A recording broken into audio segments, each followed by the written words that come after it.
All right, if we're ready, I'm going to call the meeting to order.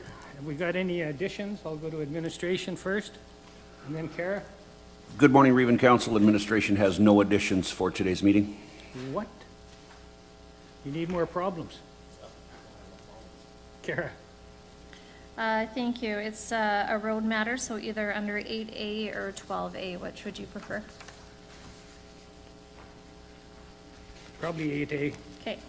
Township Road 495, east of the airport, Here, for here. 8A. And if there's nothing further? Just wait here, Glenn. I'm going to steal one of Anthony's. I find it funny. On the agenda, page 11, Councillor Cody Brooks was in attendance. He shouldn't get his per diem for that. Is there a comma missing as well? Because Anthony usually gets those ones too. And there is another one that Councillor Heinrich has, but that one was found by Councillor Heinrich. But that's a great one. Anything else? Anthony? I don't know where to put it, Bart, but I got a question brought up to me from a ratepayer about all company payments. So I think we Like should, surface lease? yeah.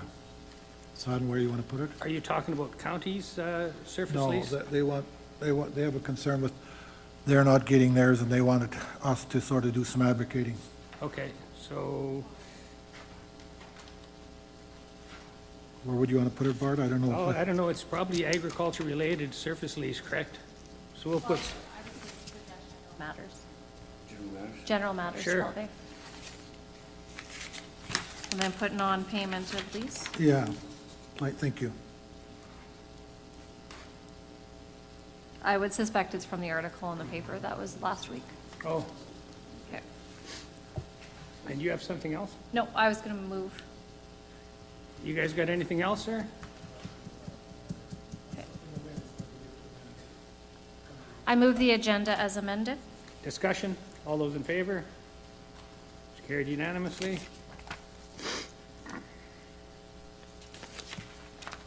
The minutes, pages 11 to 23. Any errors or omissions, Anthony? The one that Glenn brought up with Cody, and then on page 16, motion 446 should be 12, 14, 25, not 15. Okay. Are you making a motion to approve the minutes as well? I'll move to approve the minutes as amended. Discussion? All those in favor? Okay, carried unanimous. Business arising, Ken? Or not Ken? Who are you? Rudy? Thank you, Reeve. A couple of items coming off the follow-up action list that will be moving to the agenda today. First of all, Human Resources Department from administration will have some information on our change from FOIP legislation to Access to Information Act. So that's on the agenda as well. Motion number 217 regarding the Tannerite conversation. Chief Thompson is here to bring an update on that to council this morning. And the permits regarding the closed session conversation, motion number 333, that was shared with council via email. All righty. Motion to receive the CAO report on the follow-up action list. Donna, I move to receive the CAO report. discussion, all those in favor? Carried unanimous. Okay. Back to you, Rudy. Thank you, Reeve. Typically at this time of year, we will receive a letter from the Minister of Municipal Affairs indicating that he's available to hold meetings with elected officials during the Rural Municipalities Association Convention in Edmonton in the fall. We've received that letter again from Minister Williams. In order for us to request a meeting date, the Minister is asking what 3 priorities our elected officials have with respect to Brazeau County, and we need to include those 3 priorities with our request to meet with the Minister. So at this time, we're seeking some input from council as to the 3 priorities that council may wish to discuss this fall with the Minister. Kara? I've got a couple topics, but. Go ahead, throw them out there, we'll see if they're, The first one I would suggest, it's a difficult meeting because we don't know who's gonna be around the table at that point. But I would highly encourage a discussion around the provincial downloading. And there'll be a number of items that fall under that, but we could probably keep that as the higher level topic on that. And the other one is regarding changes to the legislation around, the province having the power to revoke our bylaws. So I guess, local autonomy maybe would be the umbrella. is this in regards to the data centers? Is that what's kind of coming up on your mind there right now? Nope, local autonomy. So the province enacted legislation, that they can, if they don't like a bylaw we pass, that they can come in and sweep it out. So basically, why are we here? If that's where we're going with all of this. So local autonomy. Always an issue. Somebody wants a piece of Brazeau all the time. All right, so there's those two issues, you got them? Yeah. Dallas? Thank you, Reeve. Yeah, I'd like the Minister of Transportation to address Highway 616 and its completion, and that is from Range Road 52 right in through to Buck Creek. It's been left behind. It's in terrible condition. Both those bridges, one is brand new and it is in terrible condition. It has been so rough for years. If you go over that with a loaded semi, you will break your trailer. So that has to be fixed. I spoke to Minister Bachenko about this a number of times. He's working on it. We need to rapid traverse that. The other issue is, Now, that's 52, that's our road? no, it's Highway 616. Oh, it's Highway 16. Yeah. How did 52 come into my mind? Well, that's where they paved 4 years ago from Breton to Range Road 52 and stopped. So 52 west right to Buck Creek is beat to death. Okay, And the two bridges, the Buck Creek Bridge is horrific. I can't believe they've let that go. And the Breton Bridge is a new bridge at the Modest Creek, and it is just, I can't get over it. Meanwhile, I'm traveling throughout the province and I see roads being paved in a number of different places that are not prioritized. So the other issue that we have is Highway 761, and that is going south into Buck Lake. And that is a secondary, it's a gravel road, but it needs some work. And the dust on that road is, it's got a lot of loose gravel on it, fresh gravel on it. It just needs additional attention, but they've got to do something about the dust. so there's about 4 miles there from my recollection. That is a correct recollection. Yeah, that's a correct recollection. And frankly, it goes through Wetaskiwin County right into the Buck Lake, and it should be taken care of, a little better care of. So shouldn't there maybe be a joint initiative with Wetaskiwin County, That would be fabulous. so that you have 2 municipalities? That's the last 4 miles of secondaries in our county. Yep. Kara? Just a quick question, and maybe for clarification, through the chair to Councillor Ekstrom. Do you want to set up a meeting with the Minister of Transportation? Because this is with the Minister of Municipal Affairs. But my suggestion would be we could see if we could get a meeting with Minister Dreeshen while we're there too as well. Well, that'd be great. That might be more productive. I think it would be, yeah. He seems to like us out here, and I had a lot of fun with him and Wojcienko there when they came out and announced the widening of 621 there, so. Sounds fair. So, go ahead, Donna. I know this isn't our road, but somebody dies every day, thankfully not, but every year on Highway 39.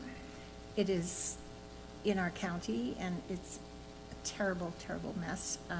I think we should be advocating somehow for repairs on that road.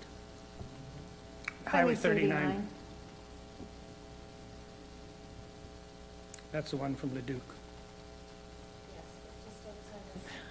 Drayton going past Barrymore and down that lake, it's horrendous. Okay.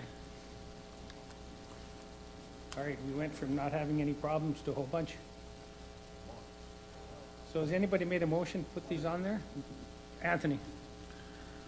In light of what I put on the agenda, do we want to talk to Minister of Municipal Affairs about payments and how they're going to be more forceful in getting payments, lease payments to landowners? Hey, whose jurisdiction does that fall? Is that in agriculture, or is that? That's under,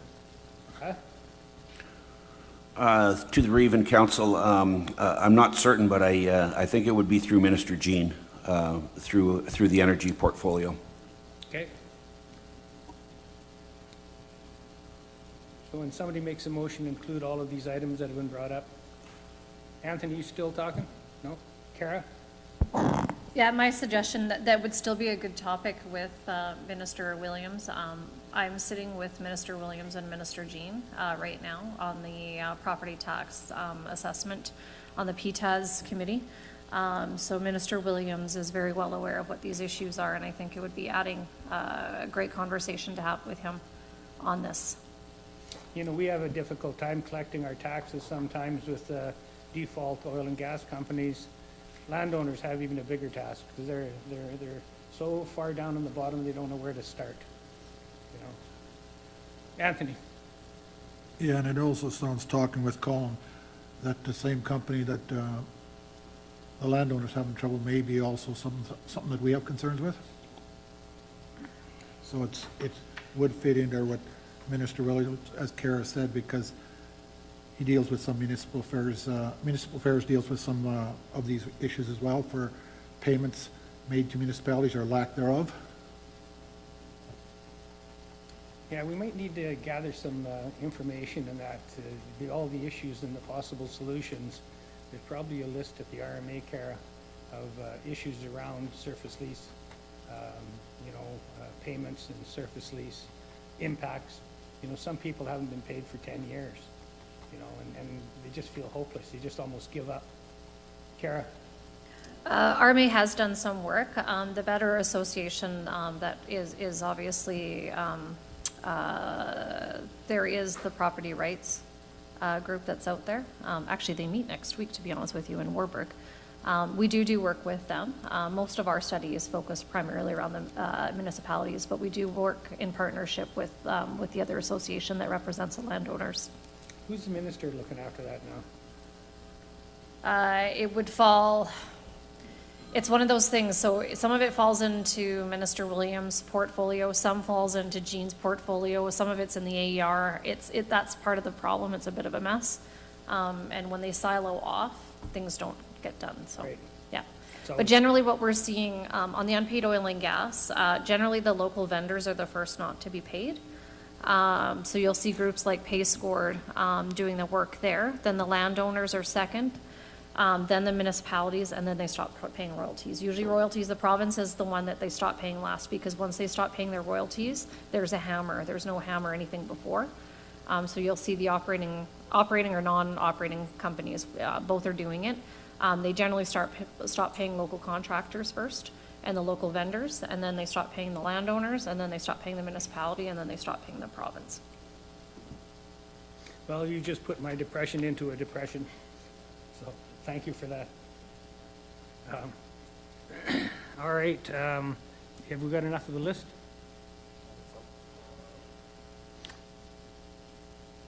So a motion to add all of these discussion points to the minister and retrieve any background that's possible on this. Anthony? I move that we forward the items that are appropriate to the Minister of Municipal Affairs for his, and ask to set up a meeting, as well as trying to set up a meeting with Minister Dreesen for the other transportation issues. Discussion, all those in favor? Good. 9:15. I think we're ready for Tom. Is Tom ready for us?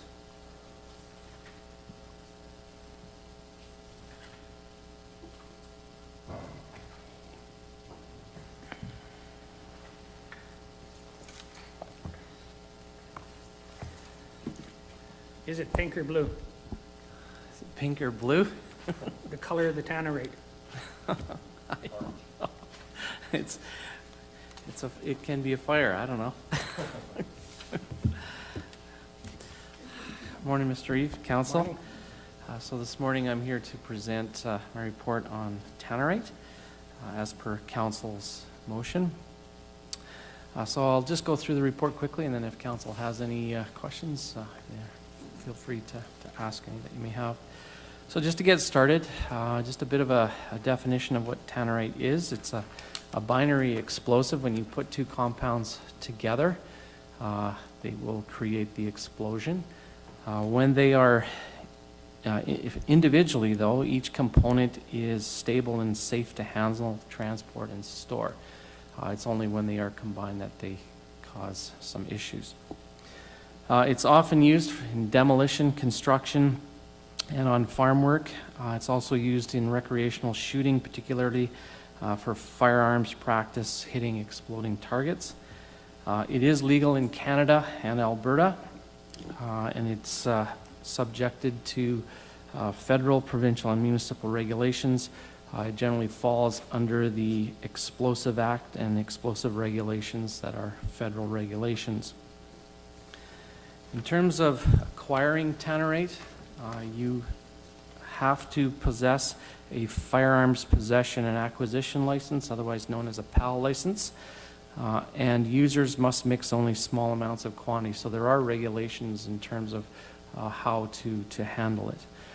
In Alberta, the only regulations that are in existence other than municipal bylaws is under the Alberta Forest and Prairie Protection Act.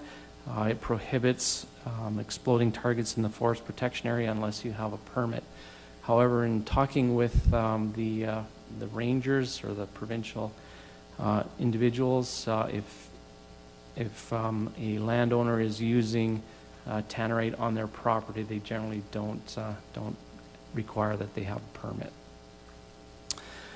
So if council wishes to move forward with regulating tannerite, there are some things to consider. First of all, restricting responsible use.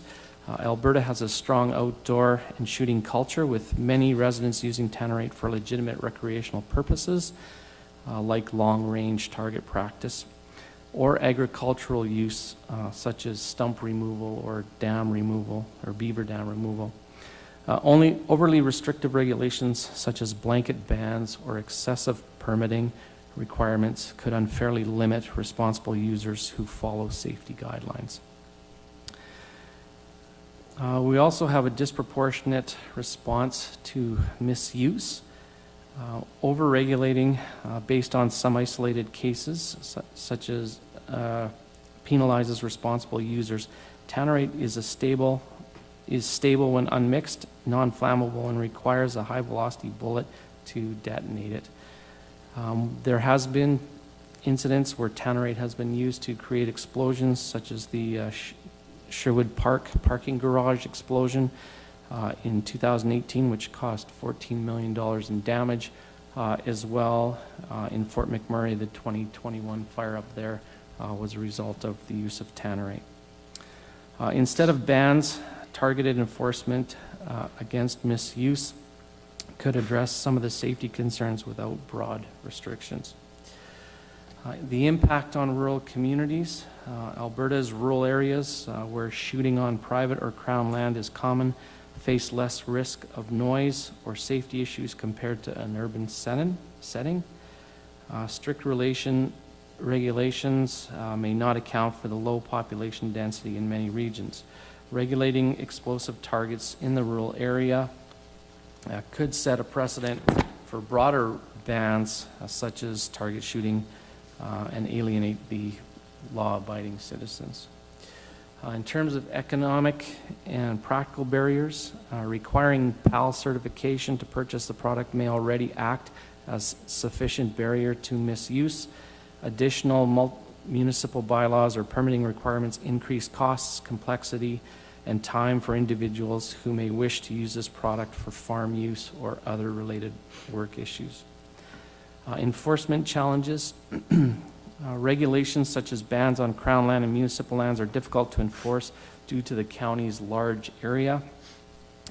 Strict regulations in the county could put a strain on our community peace officers trying to enforce an issue that currently is not a huge problem.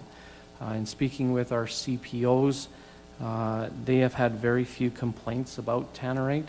The last complaints they've had were a couple of years ago, and one of the individuals wasn't really concerned about the use of the product. It was more about whether the vibration from the blast would damage his residence. That was more of what they were concerned about. Fire risk may be overstated in some contexts. The product itself is non-flammable, and fires typically result from sparks caused by the bullets that are hitting the rocks or the metal that are around the tannerite. Infringement on personal freedoms. Placing restrictions on the use of tannerite could be perceived by some as an overreach, infringing on the rights of PAL holders to engage in legal recreational activities. Placing a total ban may be seen as arbitrary if not clearly justified by evidence of widespread harm, especially when alternatives like education or fire risk specific restrictions could be initiated in the community. So some counter arguments for regulating. Safety incidents and concerns, the misuse of this product, such as the detonation in large quantities, such as we saw in Sherwood Park, as well as in Fort McMurray, or using tannerite in dry weather conditions has caused significant damage, justifying the need for regulatory oversight. Community disruption, one of the biggest issues with this product is the noise pollution that it causes. Tannerite's loud explosions can disturb the peaceful tranquility of residents and wildlife living in the rural area. Fire and environmental risks. With the increased number of hot, dry summers in the province and the increased risk of wildfires and the fact that tannerite has been linked to a couple of wildfires, as I mentioned in Fort McMurray and there's another one in British Columbia, supporting restrictions might be something to consider. So I've laid out the Forest Prairie and Protection Act regulation, what they have in their regulations for council's review. So moving into some potential options. And one last one, the criminal potential. So the explosion in Sherwood Park, or in 2016, New York City bombing used tannerite, underscores its potential for malicious use if someone was to want to use it to blow up something they could. Some options to consider for council. Instead of a total ban or revamping existing bylaws, there is the option of enforcing existing rules that are regulated under the Federal Act and penalize misuse with fines or charges under the criminal code. This option would use the current laws that are under the federal explosives regulation. Second option would be public education. Using public safety education, promote responsible use guidelines, proper safety practices, and hazard awareness using ad campaigns, media outlets for the county to explain the hazards of it and the safe use of using tannerite. Seasonal rules, if there are concerns using this product during high hazard periods, there is the option to include wording to amend the bylaw 703-09, the fire service bylaw, to include exploding targets during fire bans. Or the last option would be to amend the fire service bylaw, and I've put some areas, marked some areas where we could put that in there. So in conclusion, there are pros and cons for both regulating or not regulating tannerite. That will be up to council's decision. And I've left you with a couple of recommendations. And that is my report. Any questions? Anybody want to do something specific? Glenn? Well, a question through the chair. Would tannerite be allowed to be used at the existing gun range right now? Yes. Okay. Kara? Thank you. More just comments. I think this was an excellent report, a very fair and balanced report. If we're looking at doing anything, I would be in support of option 2 and option 3. So both of them, actually. make some changes to the bylaw so it makes that clear, and then the public education side. Which page were you on, quoting from there? Page 135.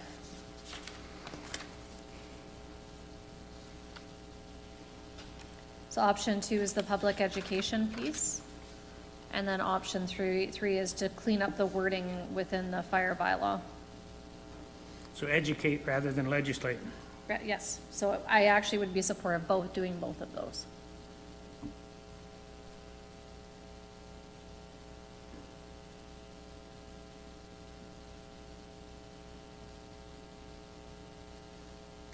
So they don't have to come in and get a permit, they just have to, Yeah, for option 3, it would just be if we have a fire ban, it's just Right. to very clearly lay out the fact that you can't use tannerite during a fire ban.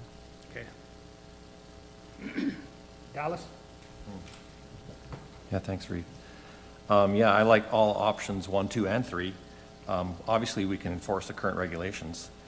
We have the ability to do that. And public education, of course, bringing it to the front and center. When we talked earlier about the fireworks at night, often, it'll scare livestock, and its proximity to your neighbor and making your neighbor aware so that livestock is our primary concern, that we don't have horses or cattle running through fences and things like that in the middle of the night. So yeah, I'm good with all 3, 1, 2, and 3. I think we can apply that with relative ease and kind of bring the issue to the little closer to the surface, a little bit more to the forefront. Yeah, to have exploding targets during a fire ban or extremely dry conditions, of course, I think is straightforward. We can do that with relative ease. So, yeah, before we go to making major amendments to the bylaw, I would prefer to adopt these first 3 options.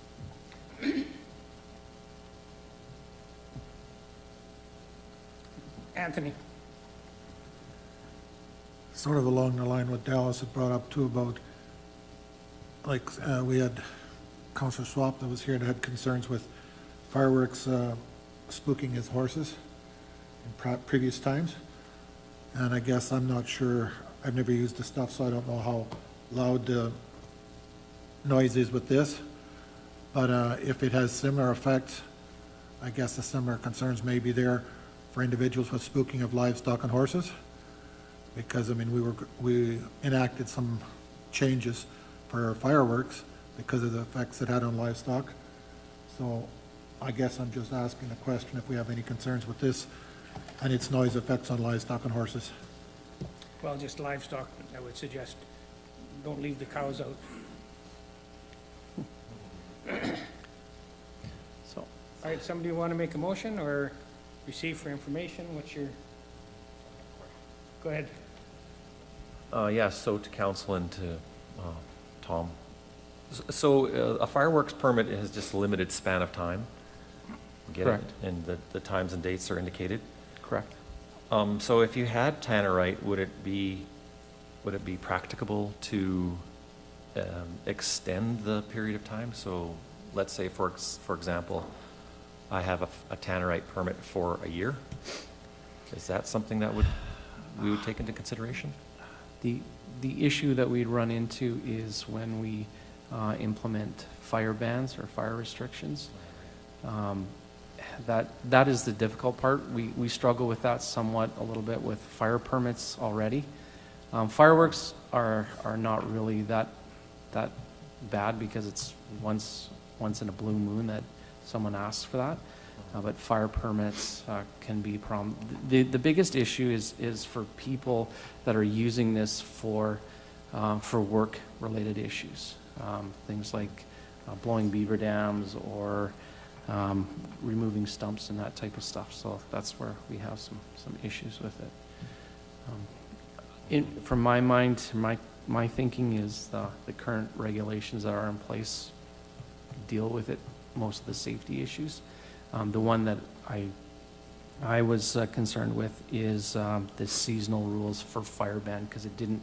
Our rules currently now do not specifically talk about exploding targets, which is something that we would definitely need to tighten that up for during fire bans.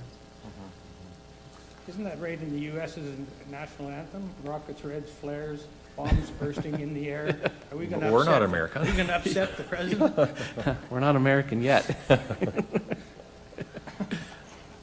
Yeah, so the only other thing that I was thinking about along the same lines of an extended permit was, so for example, if I'm going to blow up a beaver dam, or the county is going to blow up a beaver dam, the first thing that we'll do is we'll make the people who are residents who are close to the proximity of the explosion aware, so that they don't have a heart attack.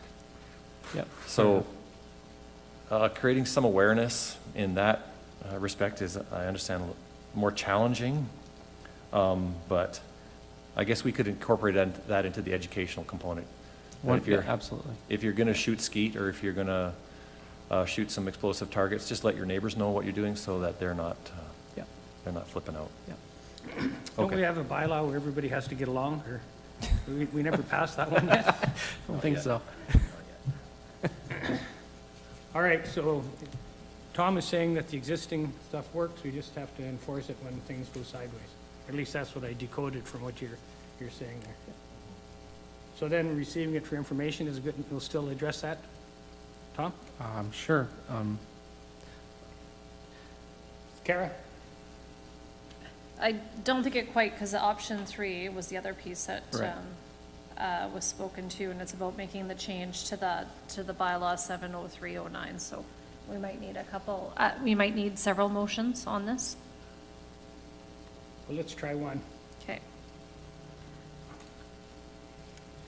I'm just gonna check the date of the next council meeting. If I was going to make a motion, let's make sure I word it correctly. If we were gonna make the changes to the bylaw that are requested on page 135, would enough time to bring it back to the next, council meeting for the required readings? Would that be okay? Sure. Yeah. Okay, I move to bring back bylaw 703-09, the fire services bylaw, section 9, for changes that are outlined on page 35 to the September 16th council meeting. Discussion? All those in favor? Okay, carried unanimous. Anything else we want to tweak, or will that be good for now? Go ahead, Dallas. Yeah, I think it's all right for now. Tom, would you be comfortable with a motion to direct administration to enforce current regulations and incorporate or Yep. create a public education awareness program? Yep. Okay, all right, so I'll create that motion if that's okay. So I'll just move to direct administration to incorporate into our current regulations, regulations provided by the federal explosive regulations, and for fire services to incorporate a public education component into the tannerite, the use of tannerite. Yep. Is that clear as mud? So it allows those that are wanting to use it for entertainment will still have a blast. Right, so we'll have a blast. Okay. Glenn, you good? Okay. All those in favor? Sorry, if I may, Reeve, just one clarification for Councillor Westerland's motion. That was for option 3? Okay, thanks. All right. Was that all you had today for us there, Tom? Sir? No, I was just making sure we got everything covered there.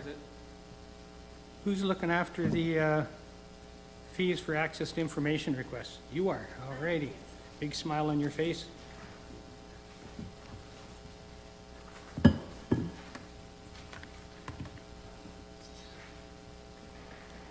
Good morning, Reeve Council. I'm presenting today a report for Council's decision for fees for access to information requests.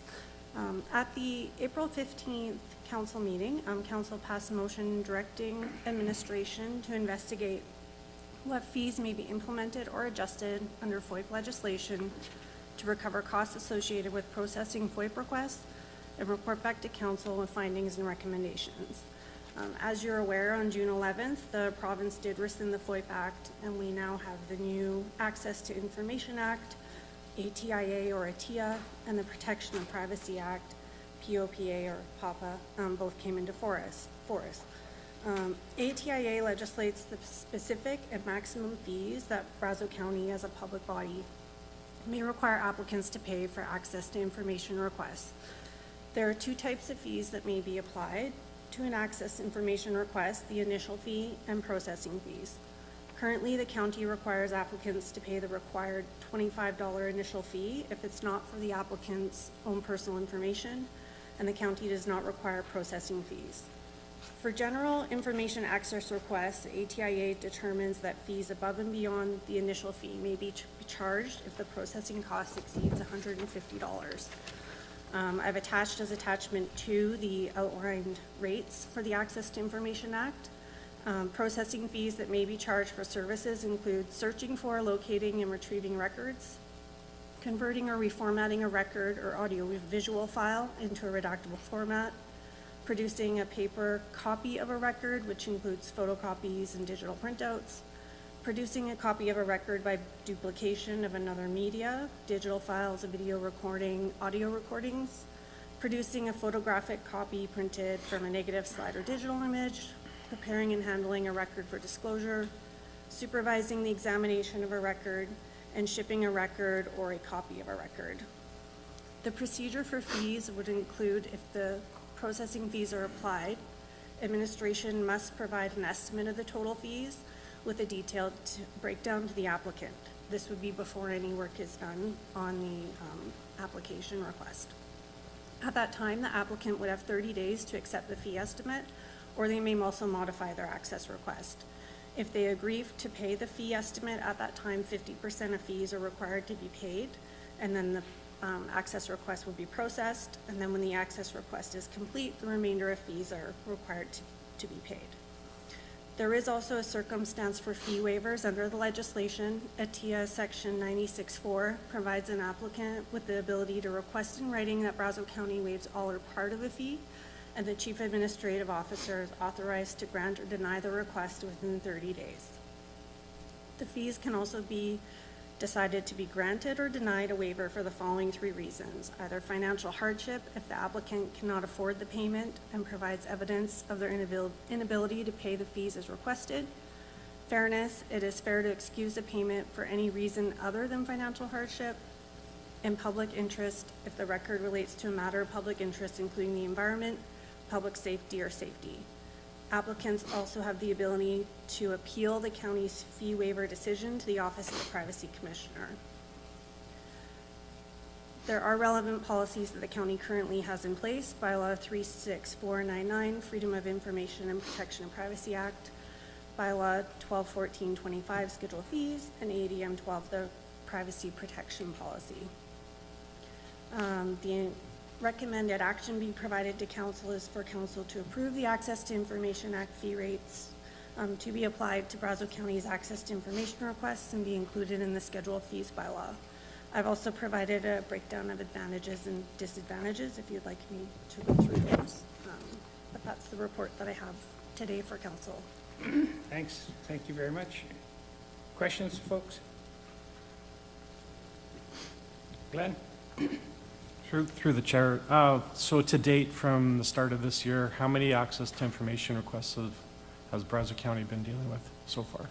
Through the chair to Councillor Gunderson, for 2025, we have had no requests to date.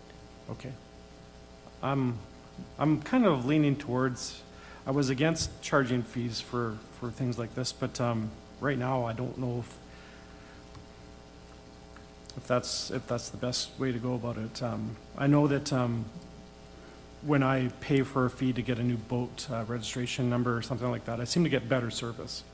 For $135 you put in, all of a sudden you get calls, you get emails right away, and things move along a little quicker. So I'm not totally against having a fees for this. And it doesn't sound like it's a service that's used very often, and I'm not sure that it's, with the new regulations, that anyone's even going to be able to get any information the way that it's set up now, because our CEO can determine if it's too much work, it just doesn't need to be done, period. So if there's not enough staffing, too much work, too costly, it can be stopped right there. So it's if there's money involved, it might help switch that over to where this is now something where people can get that information that they're looking for. So I'm not totally against the idea.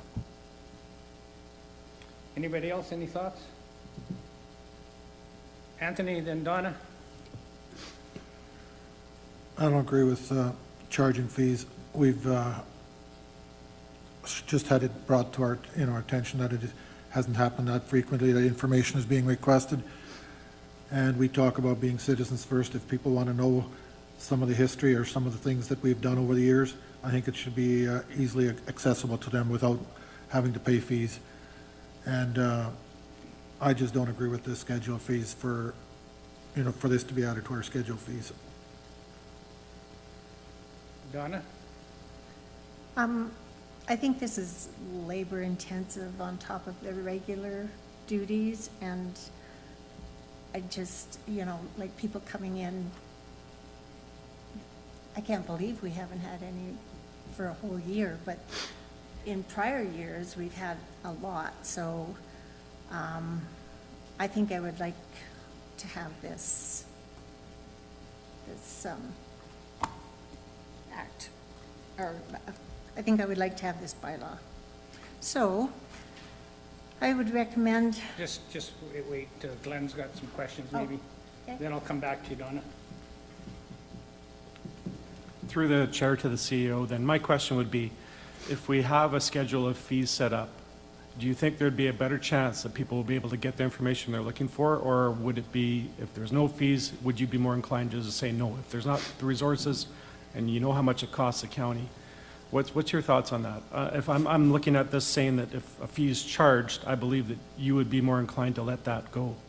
What's your thoughts? Go ahead. Thank Rudy, you. put me on the spot. Through the Reeve to Councillor Gunderson. In my experience, fees are effective, and I think what we often see in these situations is that people know specifically the information that they're looking for, but they don't know specifically where to look for it. So they ask for a very broad group of information, and that leads to a lot of the work that and the time that's consumed in seeking out this information. I think because we set out the fee schedule and would explain to people prior to them officially requesting, it helps them to understand the process, and I think it helps both parties, because I believe then the person requesting this information would take a little bit more time to help specifically define their request so that it was not so generally posed to administration. More discussion? Donna? no, I'm prepared to make a motion. Just, give me 1 second here, I'll throw out something here. Is there a way to have, kind of like, if I'm going to do some surveying, I hire a surveyor to do it. Is there a way to have, like, a group or a consultant or a legal system that could be hired to get this information as well? So it takes it out of the decision-making of the county, and puts it back into the hands of the individual that are looking for information. I'm kind of like Anthony. I don't want to see more fees on top of something that, we don't want to create a problem that doesn't exist right now either. So that's my thoughts there, just to throw something else out there. Is there, if you want to hire a surveyor, here's a list of surveyors that you can do to get this information. Anybody got thoughts on that idea? Anthony? And this is probably more for Christina to answer than me, but I think there's probably information that we have that sometimes is requested that we have to redact some specific information, like names and whatnot. So I don't know how that would work if a third party was trying to gather that name and how they would make that judgment. That's a good point. So maybe Christina could comment on that. Yeah, through the chair to Councillor Heinrich. It would be difficult to have a third party come in and have access to the county's records when we're the one that's supposed to be protecting the privacy of other people's information. So without them being an employee of the county or an appointed authorized agent of some sort of the county, I think that would be a bit of a challenge to meet the privacy legislation. Okay, so much for that lead balloon. Sorry. Donna? Okay. I'm going to make a motion now. Okay. I move that council approves the Access to Information Act fees rates to be applied to Brazeau County's access to information requests and be included in schedule of fees bylaw. Any further discussion? I just see the access to this county by the public as a service that is purchased by everybody. And even though sometimes the access to information has been targeted against me, I don't think that that's a reason to add extra fees just as a discouragement. So I see it a little different. I think that we have all our taxpayers that all have the ability to request information. And I don't think we should be picking and choosing somebody's discretionary use of that application process. Can you decode that, Dallas? Okay. Anthony? Yeah, and that's what I tried to say earlier, and that's what I feel too. If we're truly saying that we're open and transparent, I don't think we should be charging fees for this. It's not a matter of, how would I put it? Our staff are busy, but I mean, if public are coming in for this type of material, whether they're paid or not, staff still have to make the time for it. And so, I mean, I just don't see the purpose of putting a fee in place, especially when we've seen over the last number of years, it hasn't been that much, that many requests. Any other discussion? Your last chance there, Glenn? Yeah, my point is still, our C costs can deny a request. So if by having a schedule of fees here and taking care of those costs, it takes an option away from our CEO. And it's potentially, it's going to actually help people get access to information. So this could actually be very helpful for people looking for information. They're not going to get that standard, well, we don't have the financial resources to do this, or the time commitment, or the people. If there's fees involved in this, it just gives the person looking for that information an edge. So that's why I'll be voting for this. Good discussion. Dallas? Yeah, I support the fee schedule. I think that oftentimes people come in and they ask for information, but it's already publicly available to them, but they didn't put the effort or the energy in to find the information. So this will deter that. I'm happy to help people find information that is not protected under FOIP anytime. It's easy peasy. If the CAO determines that the request is frivolous or vexatious and denies the access to information, it can be appealed. And it can go to an arbitrator, and if the arbitrator deems that request is viable or important, then it can be overturned and that information can be released. Information that is protected has been protected by FOIP for us in the past is, land, legal, labor things that are often after the transaction occurs. The information becomes public. It is not necessarily released by us, but the information becomes public. So there's not a great deal of anything that's being hidden or kept from people. So I think this is a smart move. I think we should move ahead with it. So that's all I have. It's interesting, it's easy to fight for a principle, but it's hard to live by it. And I don't think this is an issue. Like, I don't see it as, like, we're not inundated. And you said it's been a year since we've had anybody ask? I mean, roughly. We definitely had some through 2024. So far for 2025, we haven't received any to date. Okay. Donna, you did make a motion on the floor? I'm going to call the question. All those in favor? Those opposed? Okay, so that motion is lost. Good debate, though. Thank you. Just trying to stay on track here.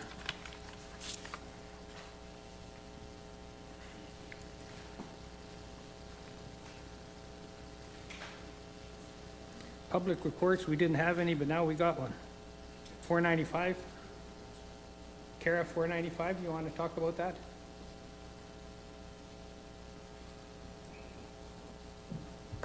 Thank you. Through the chair, I was just wondering, maybe if administration, if our public works manager is around? Do you want to park this one until the staff are in the room? I didn't want to have a conversation without staff here. Sure. Okay. All right, we'll go to finance. Who's looking after that one?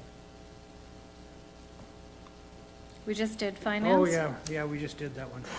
And I believe, So planning and development, I guess, is next. You've notified the public works to come? Okay, thanks. Good morning, Reeve and Council. Morning.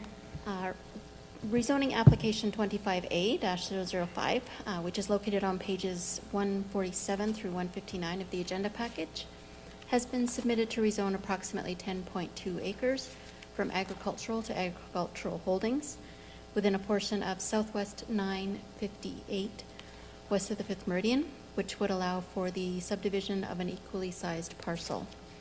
A public hearing for this bylaw has been scheduled for October 7th, 2025 at 10 a.m. The subject lands are located immediately east of Range Road 84, from which all parcels will have access, and south of Township Road 502, and that is shown on the land location map on page 149. The proposed rezoning is consistent with the county's municipal development plan, and the lands do not fall within any intermunicipal development plan or area structure plan, and that is reflected in the assessment of county policy in appendices E and F on pages 155 through 159. So, bylaw 121525 for the rezoning of approximately 10.2 acres from agricultural to agricultural holdings within a portion of Southwest 958 west of the 5th Meridian is provided to you today with a request for first reading. Thank you. Any questions? That creek, is that a named creek or is that just an unnamed ephemeral draw? It is just a ephemeral draw, from my Okay. understanding. Glenn? I'm prepared to give first reading. Already? I move to give first reading to bylaw 1215-25, proposing a portion of Southwest 950 west of the 5th Meridian, 10.2 acres, 4.12 hectares, be rezoned from agricultural, AG, to agricultural holdings, AGH, as shown on the attached Schedule A. Any discussion? All those in favor? That's carried unanimous. You were just asking for first reading, not second and third, right? Good. Well, we've got Public Works here. So Kara asked you to be here in regards to Range Road 495, or Township Road 495, I should say. yeah. I apologize, I was in a meeting and I was not listening in, so you'll have to bring me up to speed on the No, question. I just requested it to be added to the agenda. I've been getting quite a few calls on this road, so I was maybe just an update, a verbal update of where we're at, and then maybe I could share with council the concerns that I'm receiving. Okay, so Township 185 between Range Road 71 and 73. And so we did complete some maintenance repairs this year, and for the entirety from the highway down to the Lagoon Road, and we also did some repairs on Lagoon Road too. We have put a request for solutions of either rehabilitation or repair to 495 between 71 and 73, and requested costs on what those would be, and we're bringing that back into our budget. Okay. So I have been provided 2 options so far. Okay, so what were the 2 options, sorry? Full rehabilitation of the road, So that's which complete would be a redo? complete redo of the road Okay. with a 20-year lifespan, or an option B, which was not recommended, which was just interim maintenance work with 5 to 7 year lifespan. Okay. It seems to have similar issues as 83 in Donna's area there too. You know, if you took a picture of them, they'd look the same. you know, the Right. shoulders are all crumbling and breaking down, and I don't know if are we not making the base hard enough to hold this? Because that was the issue at, you know, rehabilitation number 2, not number 3. Yeah. Is that we didn't do that. Did we not find a way to correct that, or? Yeah, 'Cause it's I the think there base was a that gives up. what I believe is, because I believe I provided a report on all the different times we've touched that road and what was done each time, so I think there was definitely lessons learned through that. And that's why we're looking to get a third-party opinion of, we did the borehole test drilling, actually get down to the root of the problem, and what we can do to fix it going forward. Kara, you got more? Yeah, so the history on this road, I believe it was completely redone about 8-10 years ago. Anyways, at the time, residents come in with concerns, even when the road was under construction, with the material that was being used. We know our soil issues here, so there's been issues with this road since day one. The issue is there's 40-plus acreages and houses that access this single road. And it's been an issue since it was rebuilt in, Pippa, do you remember the time? It would be well before your time. It's 8 to 10 years ago. Anyways, there was some report, the reason that we're back here discussing, there was some repair work done last week, and it's patchwork.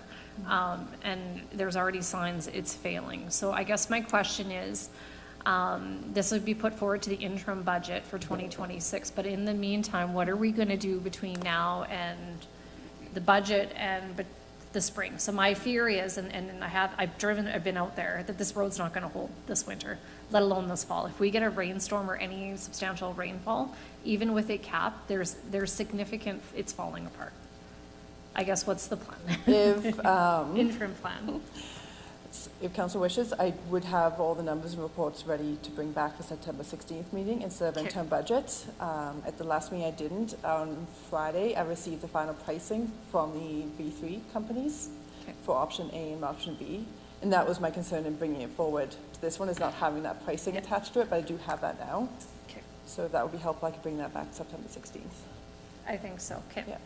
Yeah, there is significant concerns. I don't get a lot of calls, and this one's Yeah. big time, and I've been out there pretty much, I think, 4 times in the last week, so. And yeah, we did some recent maintenance work, which we knew wasn't going to hold long-term, but we wanted to not do anything, not do anything this year. Yeah. And wait until this, so, yeah. Okay, Yeah. excellent. They are thankful they don't have dust. This is an incredibly busy road. Not only do we have 40-plus residents using the road, it's also the haul route and the road that all the sewer truck drivers dump. This is for the Rocky Rapids sewer dump. They're all on this. Plus, we have is it a battery or some, Glenn, help me out. You know oil field better than I do. If it's a battery at the end of the road, is that what that is? It's a battery, and I hauled that at one time, and I felt terrible for the damage that Yes. I was doing to that road. So yeah, I know what the issues are. I also spoke against doing anything to that road when I first came to council. They were planning on doing some work to it, and I said, the base hasn't been addressed, but I was told that it was, so conflicting, but yeah, it needs a lot of work, I agree. And I think it was last year at budget, we had put it forward to have this investigation done, but it couldn't be done until the thaw, so that was started in June. Didn't get the reports until late July, and then we just reached out for more pricing, but Yeah. yeah.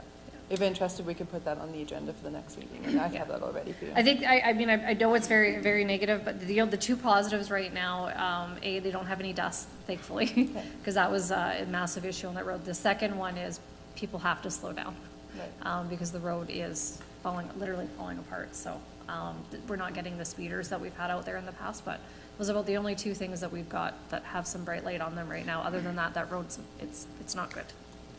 Well, because of the number of times that we've tried to fix with a patch approach, It's not I think we really want to make sure we get it done right with whatever plan we do. It's not anybody's fault, it's just the nature of the type of dirt and the moisture. Anthony, go ahead. Oh, sorry, I was just want to add one more thing. If you do remember, Reeve, last couple of years, we tried to inject the soil cement further down. It didn't work. It's been a patch job since day one. This road needs to be completely ripped apart and redone. Anthony? Range Road 53 north of Lindale as well has had similar problems where we have the gravel trucks hauling out of there. And the same shoulder of the road problems have happened there, at least a couple places I believe it was. So I think my opinion is we need to find a way of getting our shoulders of the road more stable. I don't know how we would go about getting that done, but too many of those roads that we're finding that are being chip sealed or cape sealed seemingly don't have enough, I'm going to call it cover or surface to them that is durable enough to help take these loads. So unless we get the subsurface, the road clay packed hard enough and on their shoulders, I think we're going to continue to have this driving out of the edges. And so I think we need to come to some conclusion there as to how we're going to better pack the edges of the roads or go to a surface that seems to have shown over the years, pavement, that had more durability and could stand more of the loads on the edges. So I think we need to make some decisions that are ongoing, because these problems are not just one road or two roads. There's a few roads already that are having similar problems, and it all seems to be based on the edges, the shoulders caving out. Yeah, you're right there. It is the edges for sure. 85 that you guys did seems to be holding up quite well. You know, there's only a couple of places that have chipped off. This one out here, semi-good. So, you know, I think, but Anthony, we've talked about this before, is it's that cap surface. It isn't thick enough. If we do asphalt, we put down 3 inches, right? So if we were applying some of these other products to that same depth, I wonder how well they would hold up. It'd be interesting to try. Anyway, sure, I think pavement is good, but then it gets back to the way in the old days. Everybody says, well, I'm fine with that as long as you do my road first. Right. And it's going to take 3 times as long to get around to everybody that says my road first, you know? Whatever you do, just make sure you do my road first. Right. So, all right, Dallas? Yeah, so Drayton Valley is notorious for overloading in all capacities. We know that. So weight restrictions are going to help in that respect. The width of the road obviously is going to be a factor. If the shoulders are pushing out, got some issues there. But anyway, I think we need to look at some weight restrictions. There are no weight restrictions over here. And it's easy to overload fluid. They're incredibly easy.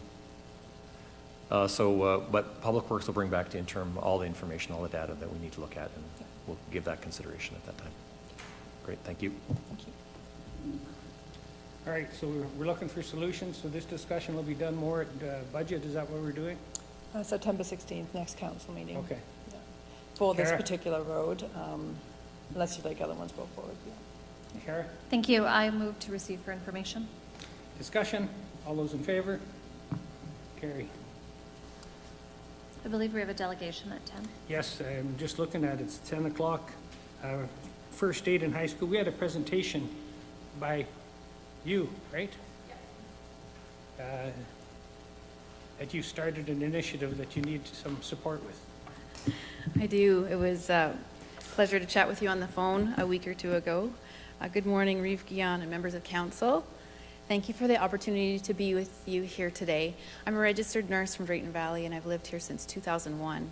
And just back in August, a couple of weeks ago, I was able to present just a short 3-minute little blurb to the Premier, and it was received very well. And just to whet your appetite, she did say it was a good solution to some of our unemployment that we're seeing in the province in our young people, and as well that this is a good time because the CALM curriculum is currently being rewritten. So just to explain more, I'm going to have whoever's in charge of the video play that for us. Hi, my name is Leanne Eshelman from Drayton Valley, Alberta. I'm a registered nurse and I've worked here for 25 years. I recently started an oil field company called Better Way Health and Safety. Better Way Health and Safety is here to provide young people with professional training that allows them to be confident and competent in their skills. I believe that every student should be able to graduate from high school with a first aid certificate.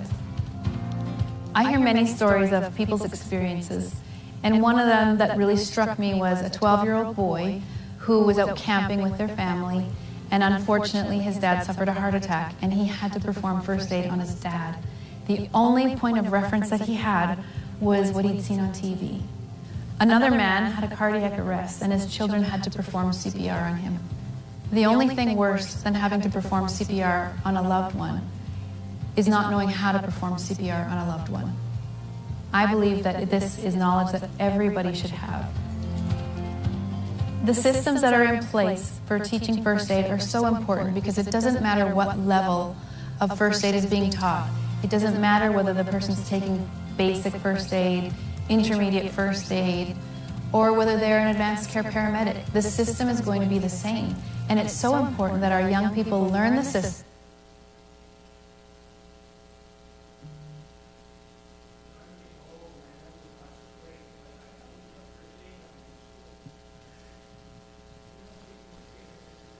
Or maybe it was in cadets or something. Oh. Oh. Maybe cadets. I'll name myself, Todd and Frank, high school, Breton High School, and we always incorporate first aid every year. See, I'm not the only one losing my mind. Right.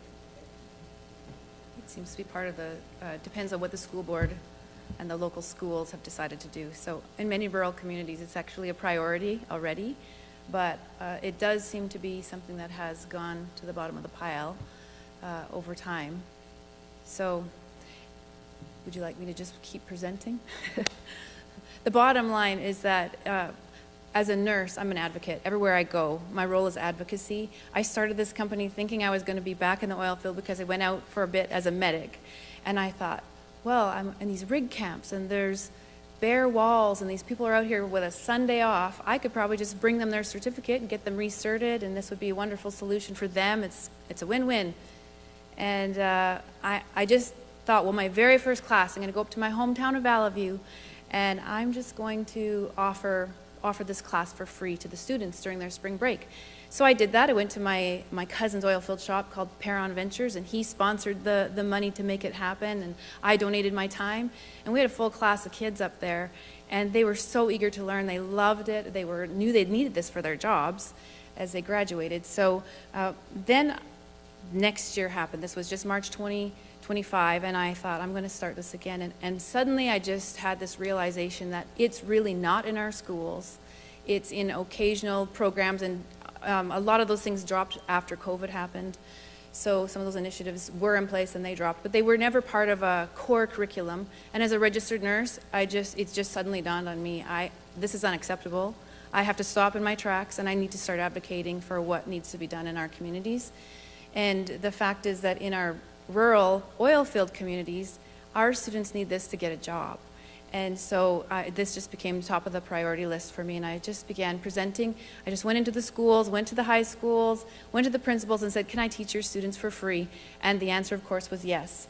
And then I went to the companies, some local oil field companies, and said, would you be willing to sponsor a class for first aid? And they said yes. So we just started there, and we've done 90 students in just a few short months. And I actually had a company in Drayton Valley here, Darkey, sent me to Valley View to teach a high school class up there because I haven't had time to just go around to all the companies looking for sponsorships. They sent me there because it's a priority. Anybody who works in the oil field knows it's a priority. And I grew up my dad is a farmer up in Valley View, and he worked in the oil field as a derrickman. And he just said he remembers when there was no safety practices in place, and he remembers when first aid was introduced and it was brought right to site. And he just remembers the relief and the learning that was needed and wanted.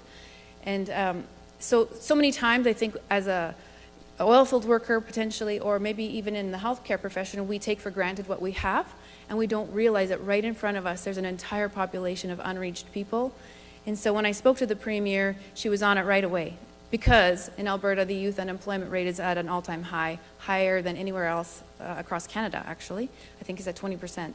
And so she identified that that was a possible solution, which we know it is.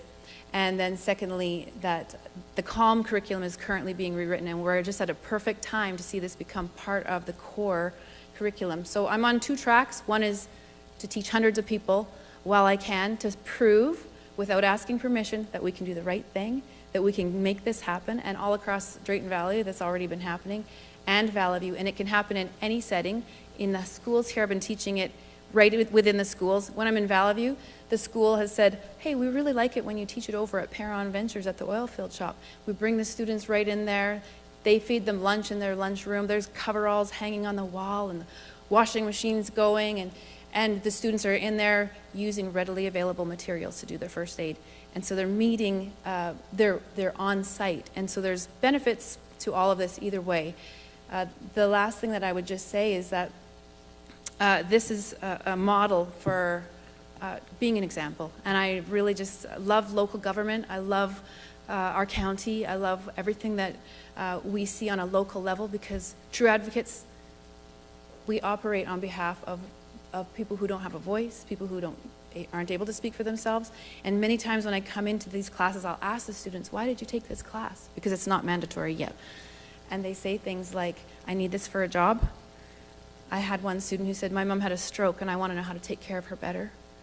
I've had just beautiful, beautiful young people. Just last week I was at the kickstand and I had a class of 16 students. Many of them were 12 years old, so that's the younger group. And I thought, how am I going to do this? And they've been forced to come to this class. Their parents signed them up. And I realized those kids were hanging on every word. They wanted to know what to do in an emergency. And many of them are going home and they need to know, when is it time to call 911? So I'm here as an advocate, and I'm here to thank you for being advocates as well. I know that you're doing things that are, we were just talking about roads, and you're creating an environment and a road to success for our young people. And I believe this is going to be reaching across the province. I just talked to somebody this morning who sits on a board of school trustees, and he's presented it to the superintendent of schools in his region. And so this is just about to take off, and I'm really excited that Drayton Valley is the initiator of this. So thank you for your time. Community, and what you're doing is a leadership initiative. It's also a way to help reduce the cost of healthcare, because the cost of healthcare is killing us.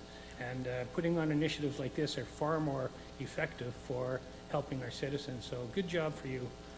You can take the rest of the day off. Thank you. Thank you for your support. I would love a letter of support, would be wonderful. Yeah, thank you so much. All right, we need a letter of support. Kara, is that what you were going to do? It is, with pleasure. But first, I just want to say thank you to you. Goosebumps. I don't get those very often, but just listening to you speak with the passion and trying to make a difference, and you truly are. So thank you for that. And with that, I move to direct administration to prepare a letter of support for, just going to get the name. Sorry. Oh, just change pages. For Better Way Health and Safety. Discussion? All those in favor? Okay, that's carried unanimous. Thanks again for taking the time. Appreciate what you're doing. You too. Thank you so much.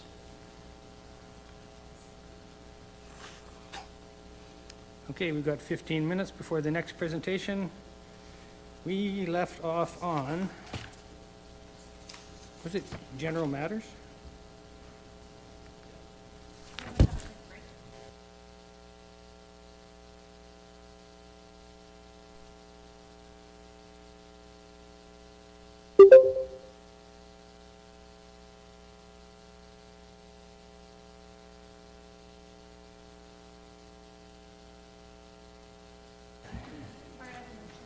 Go ahead, Kara.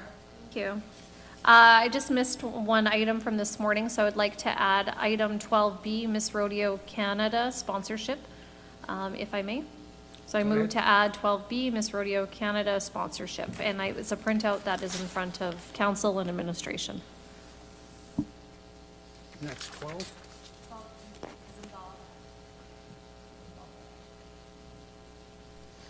Any discussion? All those in favor? Carried unanimous. Okay, so where did we leave off on?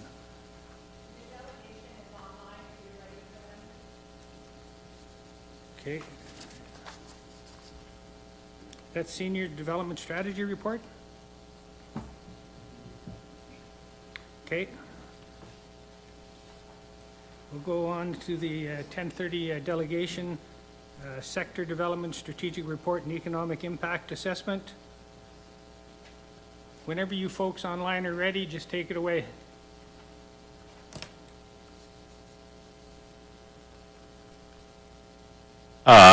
Yeah, hey, afternoon or good morning, everyone.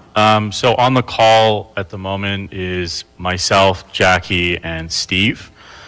We're coming from MNP in terms of the MNP office out of Calgary. I myself am a manager with the Energy Utilities Infrastructure team.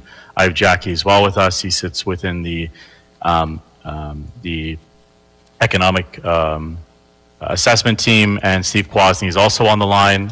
He comes from our municipalities team as well. So we've prepared a presentation that we've given previously to some of the project folks for Brazeau as we were kind of going through this. This kind of originally started a little while back in terms of Brazeau had reached out to us in terms of doing an engagement for doing a sector development analysis for Brazeau County in terms of looking at some key sectors around hydrogen, data centers, critical minerals, forestry, oil and gas, and agriculture. So we did a sector analysis into that, as well as an economic impact assessment as part of that, those two reports that you would have received. We're also going to share today a sector development strategy in terms of a overview presentation or executive summary. So we provided the two reports as reading materials, as background materials for this, and that's more of a further deep dive. But we have an executive summary that we'll walk through today with that. So maybe I'll pass it on to Steve for that. I just wanted to apologize. I'm not on camera right now because our building just got evacuated for a fire drill. I think so. Yeah, sorry about that. Normally I would be sitting at my desk and not on the street trying to get away from fire trucks, but maybe Ziad, if you Sure. can keep going, we just wanted to just express our thanks, and we'll run through the summary. There's a lot more material between the two different projects, and then we'll run through the work quickly and then get to any questions. Yep, no problem. So let me get the share screen working here.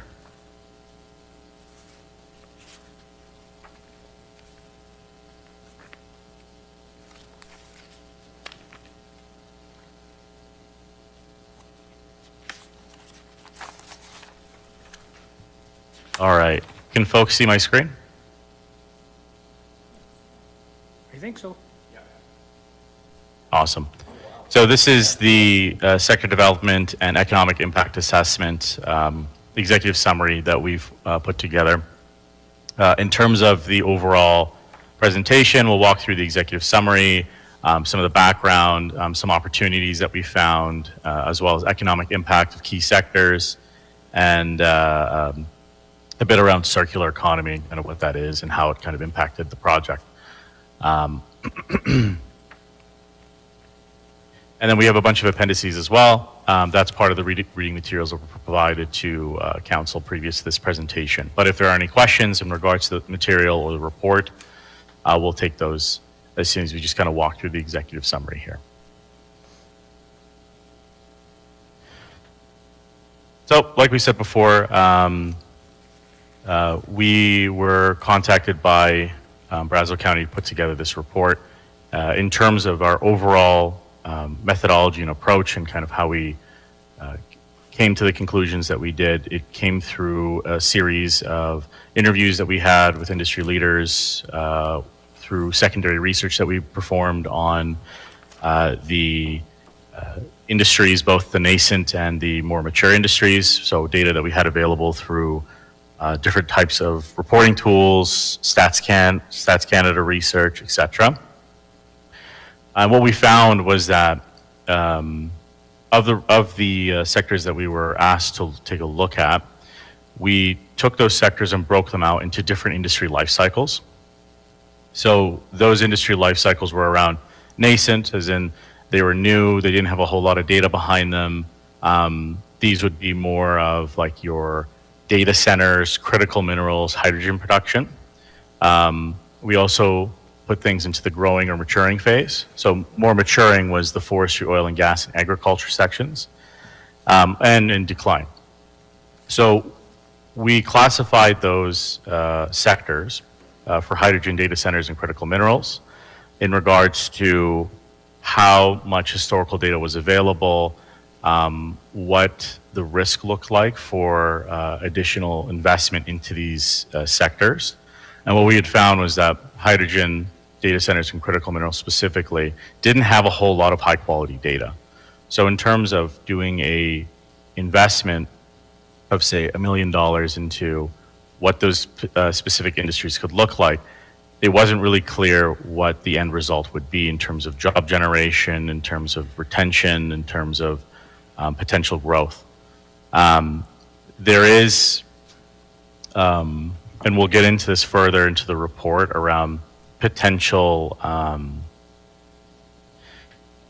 the potential for being able to develop some of these industries alongside existing industries and alongside existing infrastructure, which would allow for Brazeau County to lower its risk in terms of its approach. But we'll get into that a little bit later. And then, of course, we had forestry, oil and gas, and agriculture, which was more around, what data was available. We have an economic impact assessment as part of this as well in terms of what investment looks like into that. And then part of that as well, we built out some advantages that we saw within what Brazeau already has in terms of connecting it to its nascent industries. So those are things like the existing oil and gas infrastructure, where existing wells could be converted into potential exploration sites for helium and lithium and other critical minerals. The ability for Brazeau to access cheap electricity, to be able to power future data centers or other high electricity demand industries, an existing high transportation network of around like the highways, pipelines, and all of that. And as well as doing a review of the tax regime within Brazeau as well. And the policy regime as well. So around incentives, taxes, all of that.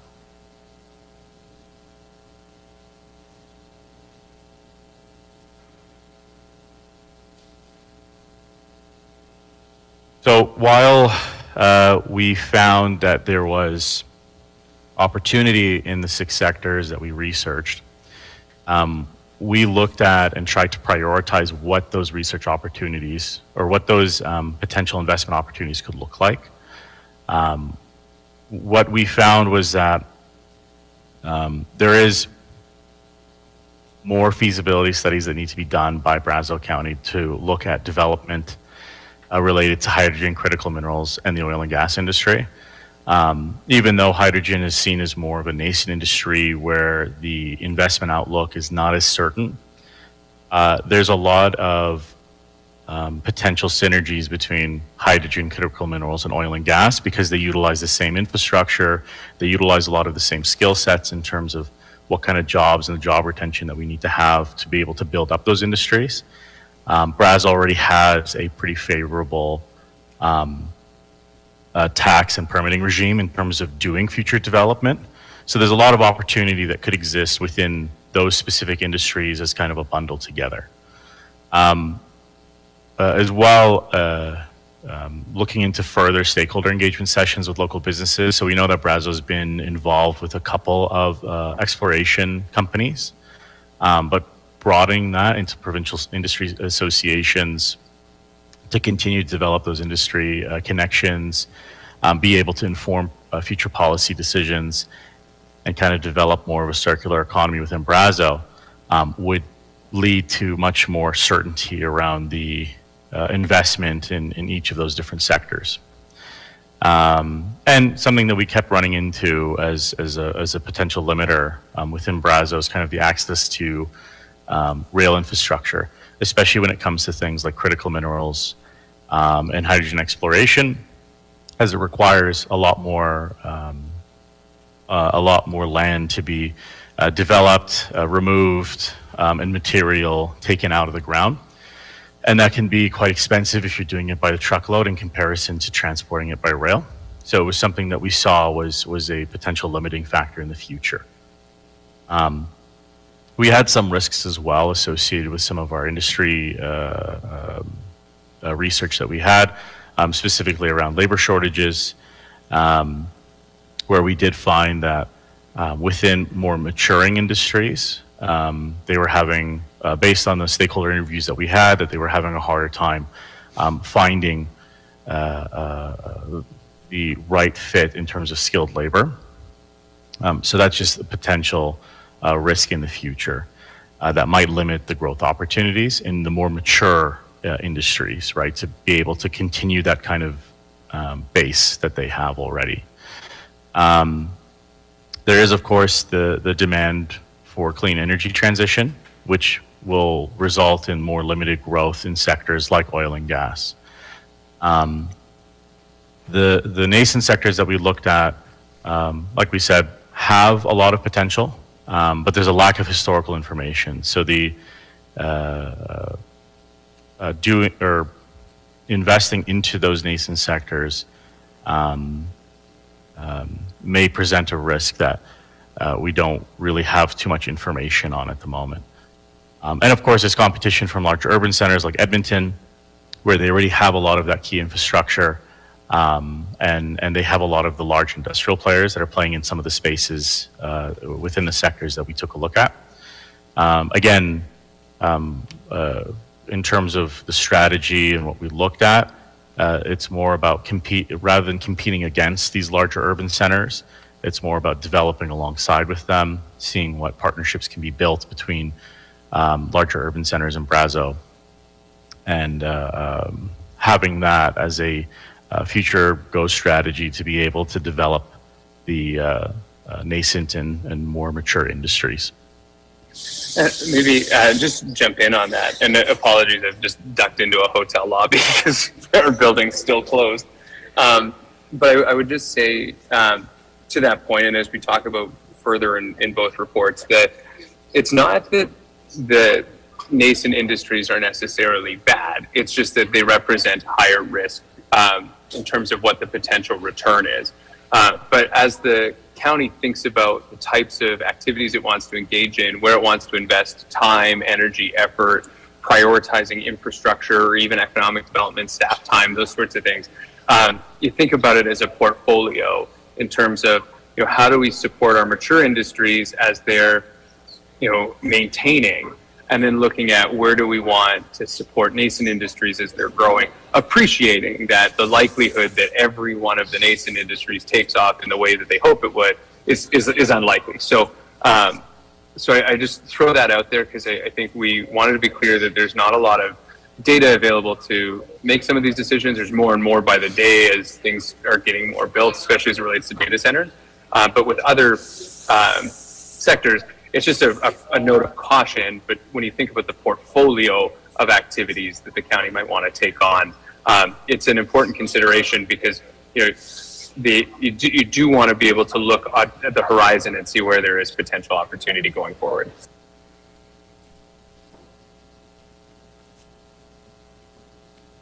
Yep, thanks, Steve. And part of that too is looking at Brazeau's role, or Brazeau County's role within sector development and what that should look like going into the future, and some potential pathways that can lead to success within those nascent and more mature industries. We've organized that into 4 kind of themes around organizing, advocating, promoting, and supporting. Basically, Brazeau County kind of plays a crucial facilitation role in being able to be the bridge between the different businesses that exist within the county, that want to exist within the county, that are looking for future investment opportunities, as well as or a bridge to those industry players. And a lot of that can be done through organizing regular forums, advocating for local businesses within like the provincial and federal bodies to secure funding, grants, policy, all of that. as well as promoting, right, continuing the pathway that Brazeau is already on in terms of its tax, permitting, and policy regime to help stimulate future innovation and investment, and supporting workforce development initiatives to ensure that mature industries can maintain themselves through access to the right labor, but also being able to look at future opportunities, future nascent industries that already that may exist, such as the data centers, the critical minerals, the and other sectors, and to be able to go, well, what workforce investment initiatives should we be investing in to ensure that we have some of that skilled labor, and that we can speak to that within, the regular forums and networking events with local businesses to say, hey, we have that workforce, we've been building this, we have that infrastructure already in place. And especially with potentially critical minerals, there are some opportunities for Brazeau to do future exploration.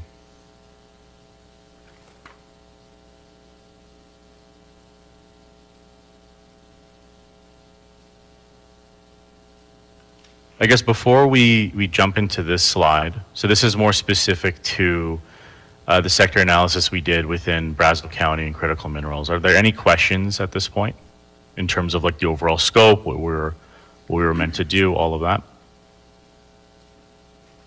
The only thing I can say is I've been quoting some of these numbers, but I've never had the proof, so it's nice to see it's on paper. Like $1 billion, of revenue generated from oil and gas. Anyway, carry on. I get sidetracked pretty easy. This is exciting. Oh, that's no problem. And yeah, we'll jump into more of the numbers piece as well with Jackie within like the economic inputs and some of the research that we did to back some of this industry research. And they come with some key assumptions as well. So we'll jump into that in a little bit here. So on this slide, what we did was we put together a map based on the current boundaries of Brazeau County, as well as some research published by the Alberta Energy Regulator through the Alberta Geological Survey. And this was information that was based on the Alberta Geological Survey around concentrations of lithium content, as well as helium concentrations, based on some previous tests that were done. What we wanted to do was we wanted to look at, because critical minerals is kind of a nascent industry, so is hydrogen.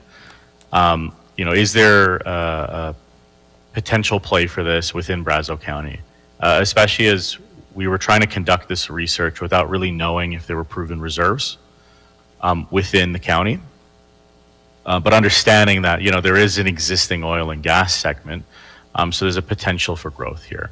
So we built a map of the current assets that exist, the arterial roads, the pipelines, all of that, to try and get an understanding of, and map that, against the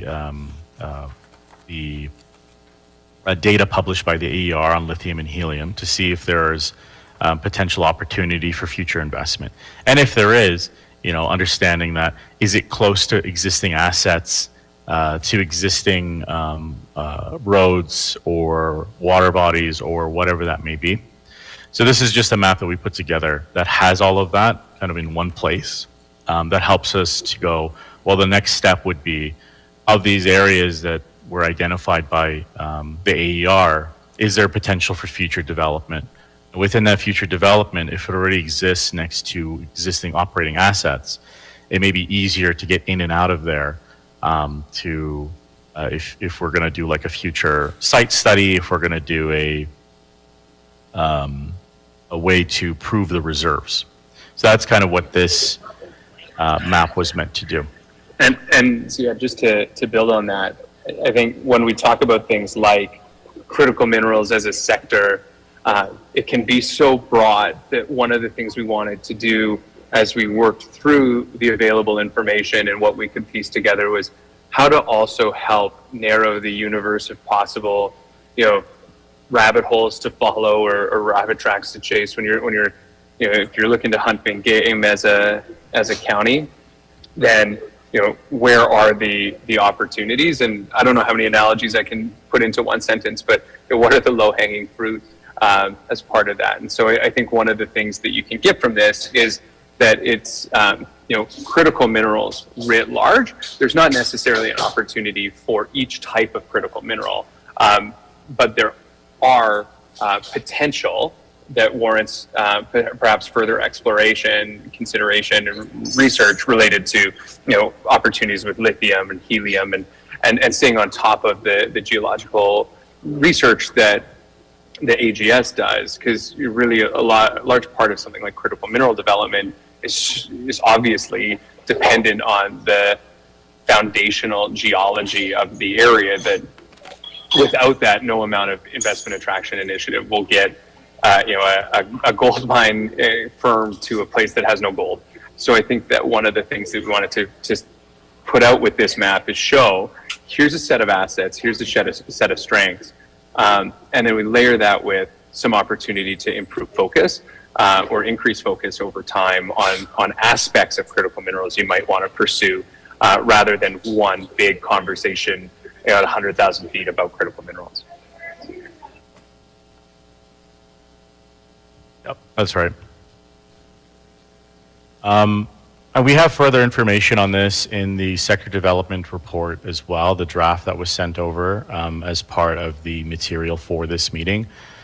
Are there any questions in regards to this map?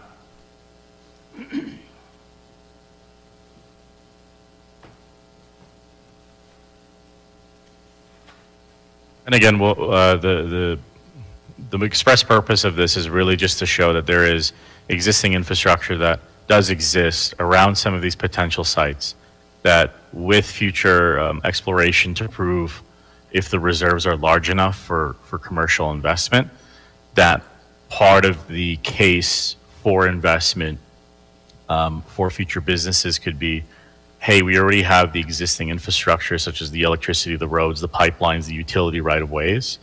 We already have the regime in place in terms of how we manage business taxes, how we do land permitting, how we do exploration rights. All of that already exists within Brazeau County, so it's really a question of, do we have the proven reserves in place to manage that? And what are those impacts going to be if there is, a potential lithium or a potential helium site for future development? So is this map created using the data that was extracted from the oil and gas production, or was it specifically to look for helium or lithium? And would the map look any different if there is actually a search for those things directly, instead of it being a benefit of the oil and gas industry right now? So sorry, go ahead, Steve. I was going to say, I think think about the map as identifying the potential, and I would say that as further exploration happens, the map can be refined over time, especially as folks start to prove things out more. What we do understand from other work we've done is that the Alberta Geological Survey and Alberta's geological data set is amongst some of the best in the world, which helps also facilitate investment by reducing or mitigating exploration risk. So I would say there's, I would use this as an indication that there's something here to explore further. What I wouldn't use it as is, okay, we can definitely build a helium industry, because there's a whole bunch of other stuff that would fall from there that would need to fall into place with that. So the short answer to your question is, yeah, the map can refine with time. But I think at the same time, it is a pretty good assessment that it's not just a shot in the dark by the Alberta Geological Survey. They have core samples and drill cuttings with the mineral contents of a number of wells that have been drilled in the area. So they would have a pretty decent sense of at least what they would expect to see based on the most recent research. So is that a helpful answer to your question? Yeah, I kind of knew the answer. I just wanted to throw that out there to see if I had any sort of realization of what's really going on in our county. Yep. And again, most of this data would Oh, have go ahead, been. Glenn. Sorry, go ahead. Sorry, on the map, do you think it would be beneficial to show our airport as well, just north of Drayton Valley, on a map like this, or not? Yeah, I think the more assets that you can capture, the better. So, absolutely, I think it would make sense to show that there is an airport as well, as that's part of your infrastructure that is in place. We really looked at it from the perspective of if there is a potential helium site or a lithium site that gets developed, what is the existing infrastructure to be able to move things in and out of that, especially as it regards arterial roads and pipelines and transmission lines. So for future development, is there the ability for the industry to tap into existing electricity sources to connect to the distribution or transmission or off-grid, as well as roads to be able to transport material in and out. What are your thoughts on like fiber lines as well, mapping them out? Just so they know where to tie into, or where there's the best places to locate. One thing that other places have done, and I'm blanking off the top of my head on the names of them, but they'll have a GIS file online, like an interactive mapping file online, where you can add different layers. So as potential investors seek to look at the county as an opportunity to invest, that you would be able to take that and, like I said, add the layers on between road infrastructure, linear infrastructure, fiber, those sorts of things. So it's an interesting question of like, generally more is more in terms of the access to information for potential investors. The flip side is, for the purpose of this map in this presentation, we didn't want to make it so busy that you couldn't really see what we were trying to get across. But I do think that depending on where the county wants to go with its economic development strategy and investment attraction initiatives, that could be something that you could look at that would be able to layer on, and then you could just go in and see, okay, well, but is there broadband to that part of the county, or is there this or that? And so a bit of a long answer. The short answer is I can see where there's value, but I can also see where sometimes these maps get so filled with things that it becomes hard to see what's the story we're trying to get at, which in this case is, you've got linear infrastructure as well as the underlying geological potential that warrants further exploration. We do have an interactive map. An interactive map with planning and development, and there you can add all kinds of things, wells and leases and just a barrage of different things. If you put the wells on this particular map, it turns the map black because you can't make the dots small enough to actually distinguish what's going on. And we've used those to show the infrastructure that is in place already for oil and gas, sour gas, and a lot of other things in our planning and development. But I don't know what the horizon or the distance of other layers that we could put in there, and that's maybe a question that can go back to our planning and development. So. Yeah, and that's a really good point. Initially, when we first built out this map, we were trying to put in the well sites as they were kind of a existing piece of infrastructure that could be used in a way to repurpose those well sites as test grounds or exploration zones for future lithium and helium sites. But it made the map way too busy, and it would be really hard to present. It depends on the audience. So to go back to would it be valuable to map our internet infrastructure and fiber infrastructure that exists on here? It depends on who's looking at it. For an oil and gas development or critical minerals, it may not be as critically important to them. But for someone who wants to build a future data center, I would imagine that would be something really valuable to understand of where can they connect into the existing infrastructure, and do they have to build more infrastructure to be able to send the data that they need to. So it really depends on what the strategy is within Brazeau of who are we trying to attract, where does it make sense to put in more investment and time into the economic development. And if we decide that data centers is something that we want to pursue, well, what are the things that they're interested in, and how can we display that information in an easy to digest way? So that could be potentially a map with different layers being accessible to different types of folks. Yeah, there's a lot of talk about data centers, but we need the backing to see what sort of a revenue generator that'll actually be at the end of the day to the county. It may be exciting that they put in millions and millions of dollars, but if there isn't a tax strategy that helps Brazeau County, I'm not sure if that's a good business for us to get into. And with recent announcements from the province looking at who's going to own that revenue, it may actually change people's minds. Carrie, you got something there? Yeah.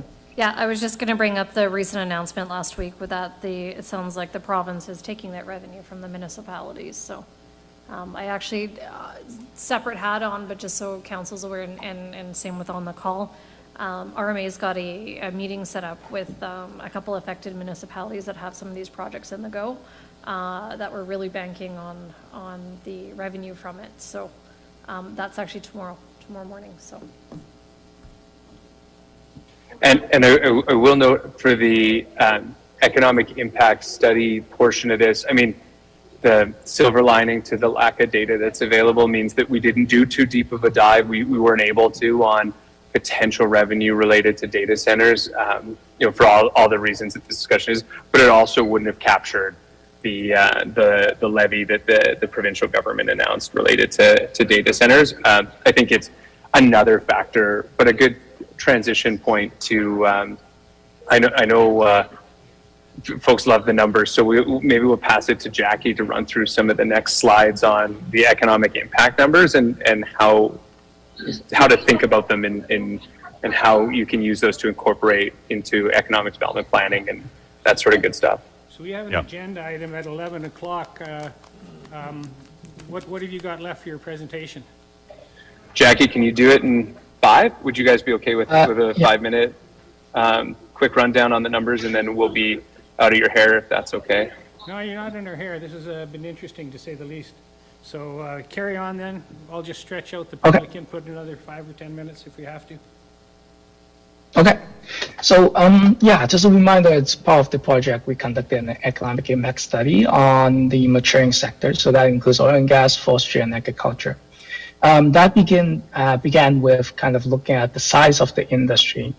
And as you can see on the kind of the left-hand side, oil and gas in 2023, 1.6 million cubic meters of crude oil has been produced, 2.4 billion cubic meters of natural gas has been produced, and that equivalents to 1.1 billion in production value. So that's based on the average price at that time for crude oil and natural gas. And that translates to, if you look at the first cluster on the right chart, that translates to including indirect and induced impacts. So these are typically called the spin-off economic impacts from supply chain activities and household spending. So 1.1 billion in direct revenue kind of generates to a total of 1.6 billion in total output or total revenue, 930 million in GDP, and 140 million government revenue. So that's including federal, provincial, and municipal governments. Municipal share approximately 7 to 10% of that. In terms of jobs being created for the oil and gas industry based on that initial output, we are looking at 2,800 FTEs. Sorry, I'm still on the first slide. And for forestry, we are looking at, again, 2023 data. 300 million board feet of lumber has been produced in that year. If we multiply that by the average price, around 450, we are looking at 139 million in revenue. 139 million revenue creates spin-off economic impacts, and that totals to 265 output, 120 in total GDP, 20 in government revenue. Again, that's for 3 levels of government, 7 to 10% of that is municipal revenue. Jobs, that's 485 full-time equivalent jobs. If we look at agriculture, so far we only have data from 2021 census of agriculture. We're looking at about 429 farms, 75,000 acres of cropland, and then about 30,000 of cattle and clay product population. Total revenue generated from that, it's about 33 million in revenue. And if you look at kind of the economic impact behind that, we'll look at a total of 60 million in output, 30 million total GDP, 8 million in total government revenue for 3 levels of government. Again, 7 to 10% of that it's municipal share. In terms of jobs, that's 230 FTEs, full-time equivalent jobs being created. Moving on to the next one. Yeah. And so here we are providing kind of a benchmark for current sector performance on a per $1 million of direct revenue basis, because direct revenue kind of drives the spin-off economic impacts. And so if you look at the oil and gas industry, for every $1 million in direct revenue or production value, total economic impact generated from that, it's 1.5 million. Total GDP, 0.88 million. Total government revenue is 0.13 million, and 2.7 full-time equivalent jobs. If you look at forestry, we have 1.9 total output, 1.9 million of total output generated per every $1 million of direct output. We have 0.86 million of GDP per every $1 million of direct output. Again, 0.15 government revenue, millions of government revenue. We are looking at 3.5 full-time equivalent jobs being created per every $1 million of direct value of production. So this really just provides us a benchmark for current sector performance. And the key point to this is this is your benchmark, meaning that if you're shifting to higher value products, as Zian and Steve mentioned, lithium, refined energy, these could generate more economic impact because the value of per unit of production is higher. And so maybe I'll just jump in on that quickly. Part of that is to establish a level of opportunity cost or benchmark with the assessment of what else would you want to pursue. That there's a lot of shiny things that come across your desks as a county and different types of opportunities.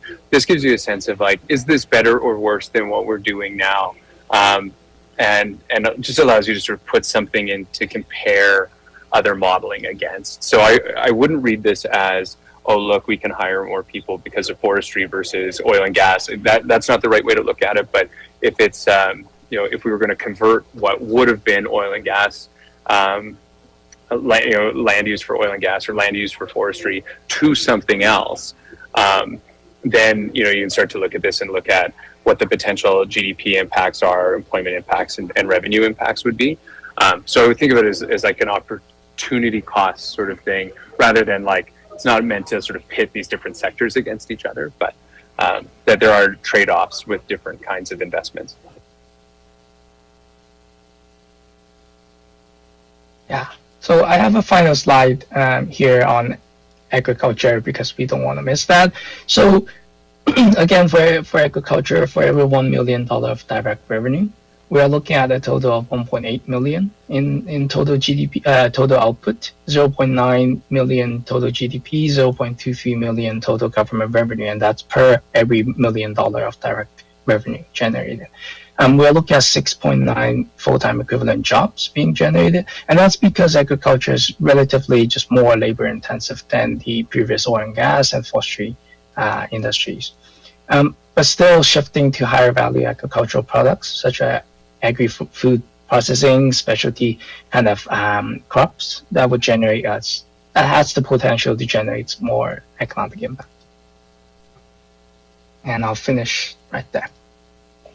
And then maybe I'll just do 30 seconds on the next slide, and then we can close it out. But the next slide is really about one of the questions we were asked to dig into is the potential related to the circular economy.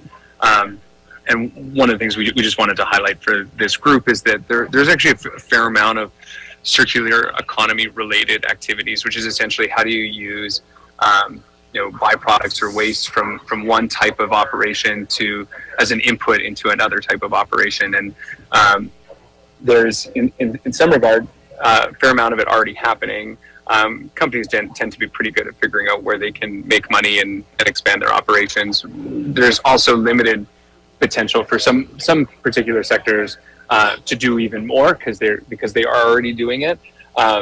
So what you'll see through the reports is that there isn't necessarily a lot on the circular economy because it's hard to define it as one thing. It looks very different in oil and gas as it does in forestry.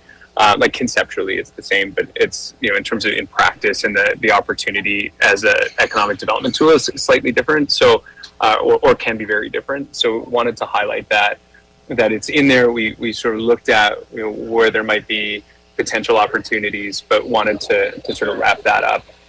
The other thing that I guess I would just say in closing, I'll apologize again for not being on camera and for not being at my desk. Will be interested to know if I can go back up to my office with the fire alarm, but that's an aside. The information that's been presented today is a summary of a number of much lengthier documents that, as you and administration go through, they're still presented in draft form, that if there's questions or feedback, we would be more than happy to take a look at that, finalize it in due course, and get it back to you, so you can really be using it to inform your next steps, which is economic development, strategic planning, and as you said, sort of providing this information with your planning groups and others to say, how can we use this to apply some focus or leverage the data and research here on investment attraction and those sorts of things. So we've really enjoyed the opportunity to work with the county, and it's been a really interesting project for us. We certainly learned lots and appreciate the comments about you guys getting value out of it. So that's always the goal. But maybe we'll pause there and open it for any last questions. I do appreciate that we're 7 minutes over. A lot of questions. I don't know if we have time today, but I'll use an analogy. In Onaway, they had a company that built gates. Another company had a machine shop that created all the tooling, that cut all the pipe so it could be put together. Another company had a powder coating company. Another company had a plastic mold making company, and they were all within a couple of blocks of each other. So the synergies of just having the inputs from one to another just makes economic sense, and that can be applied to the principles that are going across the county here with what data that you've given. And I'm sure in the future it'll be a lot of base information for future studies and opportunities. Well, Chris Lavin, who's one of our partners at M&P, who also worked on this project, is born in Onaway, so he's going to love that there was an Onaway reference in the presentation. He doesn't get that often, so we'll share that. But well, I've known the operations there for quite a while there, and it just opened my eyes saying this is how things should be done. We're doing that a bit with companies like Recover and with Base Element and others, where one company's product can be an input for another company, and I think that'll be the way just to reduce transportation costs and ideas. And I've used the Onaway example before. Mm-hmm.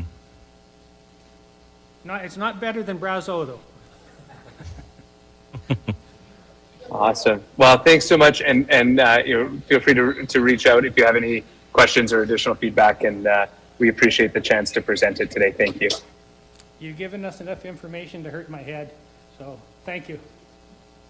Happy to hear it. Thank you. Thanks, everyone. Thank you. So a motion maybe to receive this report for information and further debate at another time if we need to, depending on who's coming to Brazeau. Donna. Move to receive the sector development strategy report for information. Discussion. All those in favor? Carried unanimous.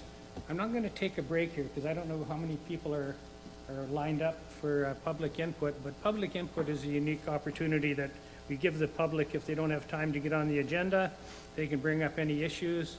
Usually, if they have issues, we like to see if they've got a solution that will work to solve the solution. And so that's right now. So anybody that's in the audience or anybody online, it's your opportunity to provide us with any thoughts or feedback. So I open the door or open the floor? The door, probably. I open the door. Okay. Anybody here? Got something? Yeah, go to the front there. The mic will come on there, and then speak into the mic there, Sean. You have to give us your name. Okay, my name's Sean Lotes, and I'm glad to be here today and to see all you people. I have a very interesting proposal for everyone here, which you will not expect. And it was nice. You'll have to talk a little bit closer. I'm a Oh. little bit deaf. Okay, so to keep it short, as far as I don't know if you all know about the hotel and all its problems in Cynthia, but I'm going to ask for a review because an opportunity and a solution to the problem has come up. So I thought I would share that solution because that's what this is for. So first off, Cam's not feeling too good. She fell on January 3rd, broke her hip, and she almost died. So that put the whole hotel onto me. And then she's still not totally recovered because of her diabetes. So she doesn't think she can carry on.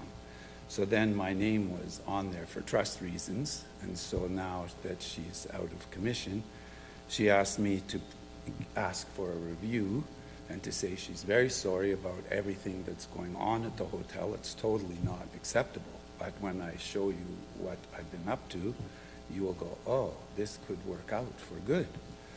So I'll tell you the review. We were approached by a drilling company and who told us from their investigation that underneath 5,000 feet down there was gas and various different oil and gas chemicals under the hotel. And they asked us to give up our hotel to them as an asset, just sign the asset over. And then they would get all the permits and everything to drill down 4,000 to 5,000 feet and extract the oil and gas under the hotel. The hotel itself, I believe, I'm asking for a review on Cam's behalf because the hotel has been, the wood in the hotel and the drywall, because the roof is caving in, so that we don't have to keep the hotel and sort out tearing the whole hotel apart and all that environmental stuff. If we just take the hotel and put it into those machines, because I worked in Kingston, Ontario in a recycling plant, they have all kinds of fantastic machines which just turn the whole thing into a bunch of powder which is bought up by people. So that's not a big deal. They just bring in the equipment on the transport trucks and do everything they do, and you pay them and they take away the hotel. Without the hotel there, they can drill under the hotel, put a fence around it like they did in Brazeau, in the Drayton Valley, and then they can begin to extract. There's a drilling platform not far outside of town to allow this to happen. They would put in the investment and we would put in the land, and the county would have to agree and get all the government extractions from the value of what's come up from under there. And that would be great, because then the money could be used to pay the county for the tax, the back tax, and the environment would be taken care of. What's the environment problem? The hydrostatic pressure under the hotel is pushing oil up through the floor. So how do you get rid of that? You pull the gas and everything out from underneath it, and then it won't rise up through the floor. And ours isn't the only building or place that's happening. So it's a good idea because it cuts back on the hydrostatic pressure. And we were trying to run the hotel with that leak. We were cleaning it every night. And we did it for a long time. And then we didn't do it right, or it came up in the night and a customer stepped up in it, and then that was a disaster. So there's no use to put a hotel there because of that hydrostatic pressure problem. So in Drayton Valley, they have one of those wells there. They used to. So if all the equipment's there and you just drill down, it cuts all the drilling cost and everything else. And then the county can recover its taxes, plus the county can get money from the oil, not the oil, but the gas being extracted from under the town. But then you have to get the whole town to agree to do this. I don't know if they would or not. I don't see why they wouldn't. It could benefit the town as well because tax money comes off of the production. So that's why we wanted a review. All the things that were done, sent to us, all the letters, we spent already. Because of this, we spent $5,000 to a person that does hotels.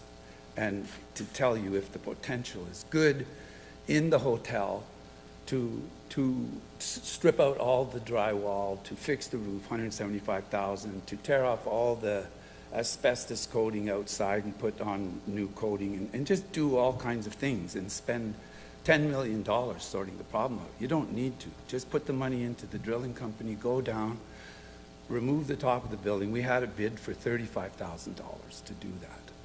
So that removes the hotel. So now you have the slab there. Just leave the slab there, put the fence around, and then just extract the oil out from under the property.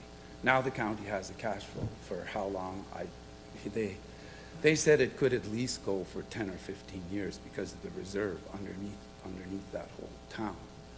But you guys have to decide if you want to do that. But just synchronicity, this fellow says there are reserves down there. And who knows what else is down there. But they can find out. And there's already been drilling done. That's how they knew about it. So we said we would, at the time we were doing well, and the economy was really going gangbusters, so we didn't want to give up our hotel and our 3 lots. Now, as far as the tax bill that we owe, Cam says, well, whatever the county thinks is best. If they don't want to do this, we actually have no, because we've applied to go to an old folks home because just a few weeks ago, I had a heart attack. So that put the kibosh on pretty well anything. So usually I took care of the hotel myself and hired a few guys, but now I don't have, every day my heart is killing me because I need a new valve. So that's going to put me out of the picture, and I'm on the list. You don't get it right away if you survive. And she was doing that EMS thing. Because people in the park knew what to do, it took them 20 minutes to get there. They're able to save my life and give me a life extension. So I want to provide a solution here. So I wrote down the solution on the back. I pretty well went through it all. You lower the hydrostatic pressure by pulling out the gas, and then the piece of property stops leaking, and even in that town, if that was to come up, if the hydrostatic pressure increased, because of environmental concerns, it can, because so much stuff is melting. So that would reduce the hydrostatic pressure. So you just leave the slab there, put the fence around it, and let the drilling company do what drilling companies do and send them a bill. That's my solution. Otherwise, it's a mess. We owe you almost $100,000, and the hotel is not worth fixing. In my opinion, if you do a review, I wrote 14 reasons based on the research that was done by the hotel guy, not me. I'm not an expert at these things. So what I think you should do is take a review, take a breath. I can't go up there and do everything that needs to be done. And okay, the back of the building, I have 14 things. If you want me to go through them right now, I will, or in private. I think it'd be better if you could give us a copy in writing. Yeah. And then we can have administration take a look at those things, Sean. Yeah. We're not experts in the construction, demolition, or anything else either. So I think if we have it on paper, and then we'll forward it to, we'll give it to administration. Yeah, because it's going to cost a lot of money. Like, I just want to caution everybody to start messing around with that building. The upper portion of that building is asbestos. So that requires a hazmat team to do anything with that. That's why I just painted over it. But even that's not acceptable. So, and that paint now after 15 years is starting to fail. Because painting over asbestos, you need proper types of sealant. Now, the floor, if the building was removed and you put the floor, the company next door, Whitecap, they have coatings now that can seal off cement that can not allow the cement to go underneath to go through the coating.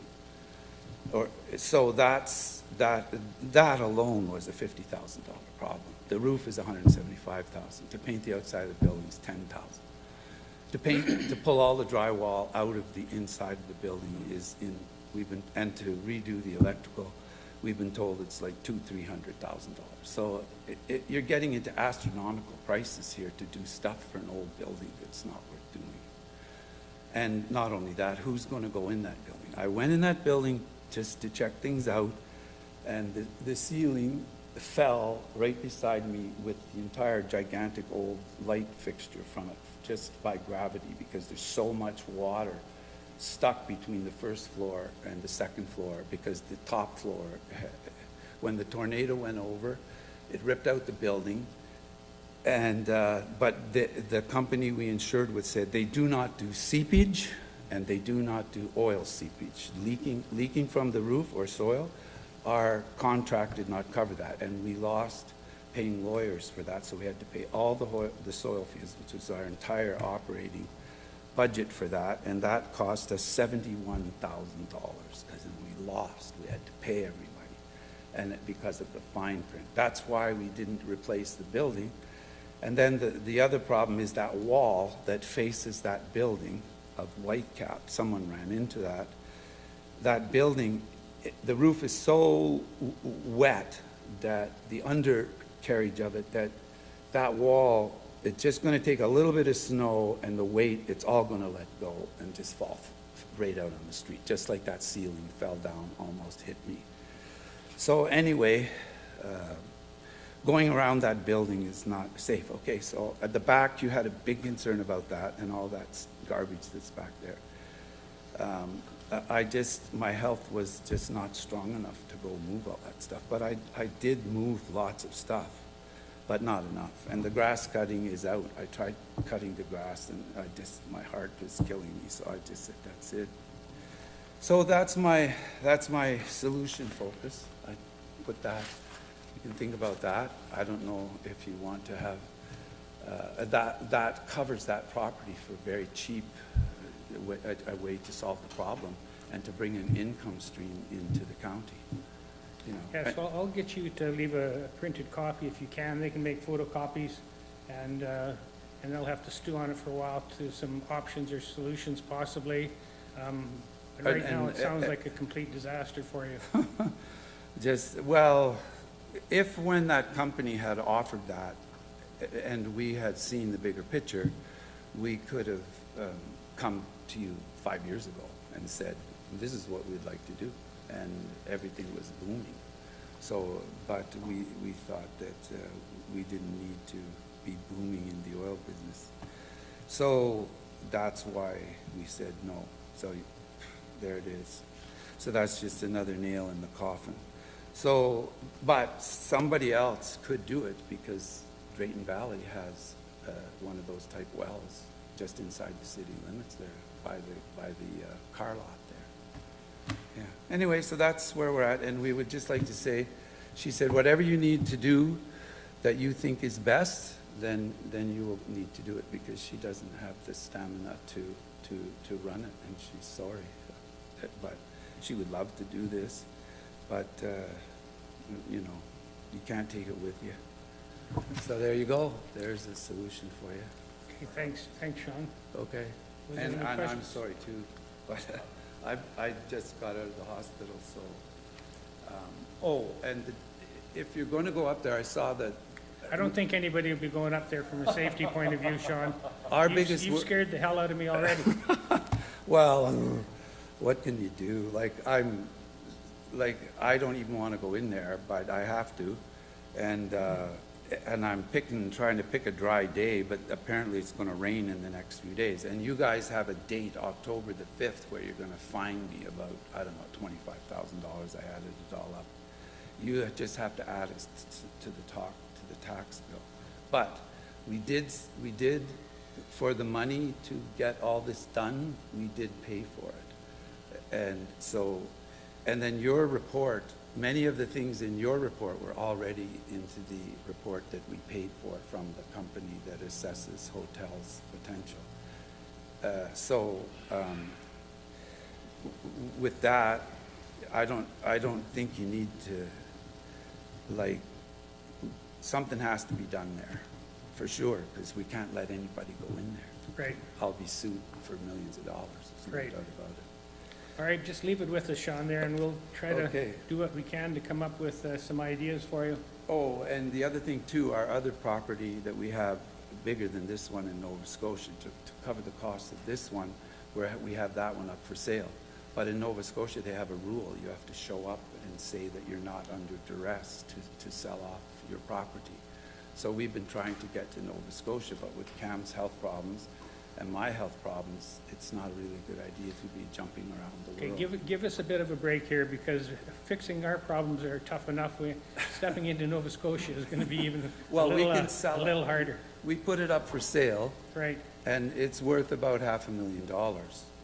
And so we can cover your fining and stuff, but to send people up there to fix it up, I think it would be better for now, put some 2x4s in steel, you know, the steel supporters, and lean them up against. I appreciate your construction expertise, but you're losing us, all right? Okay. So, all right, thanks, Sean. Thank you so much, and give us a call if you need some. She even today said she was willing to just, to solve the one more thing, eh? One more thing, just as she was willing to assign the property To the county.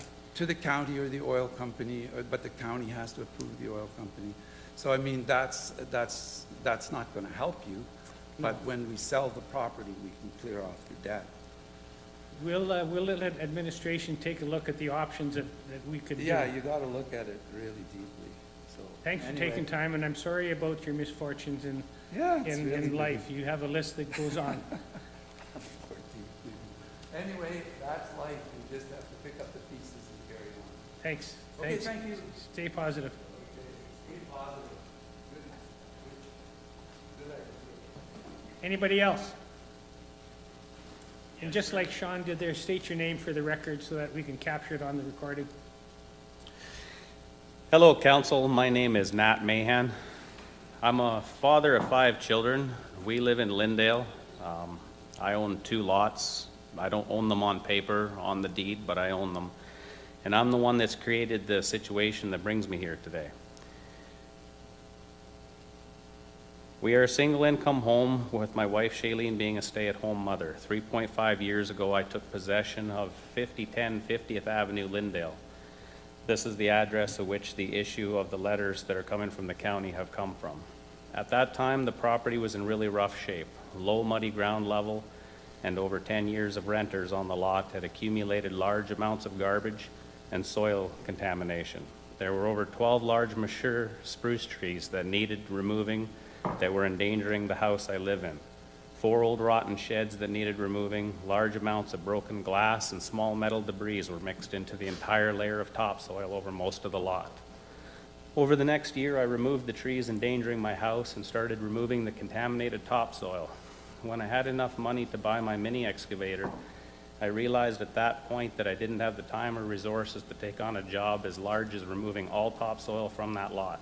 Needing to stop the flat tires, the injury to my children, and other public problems, I decided to start mulching with wood chips to build new topsoil on top of the old contaminated soil.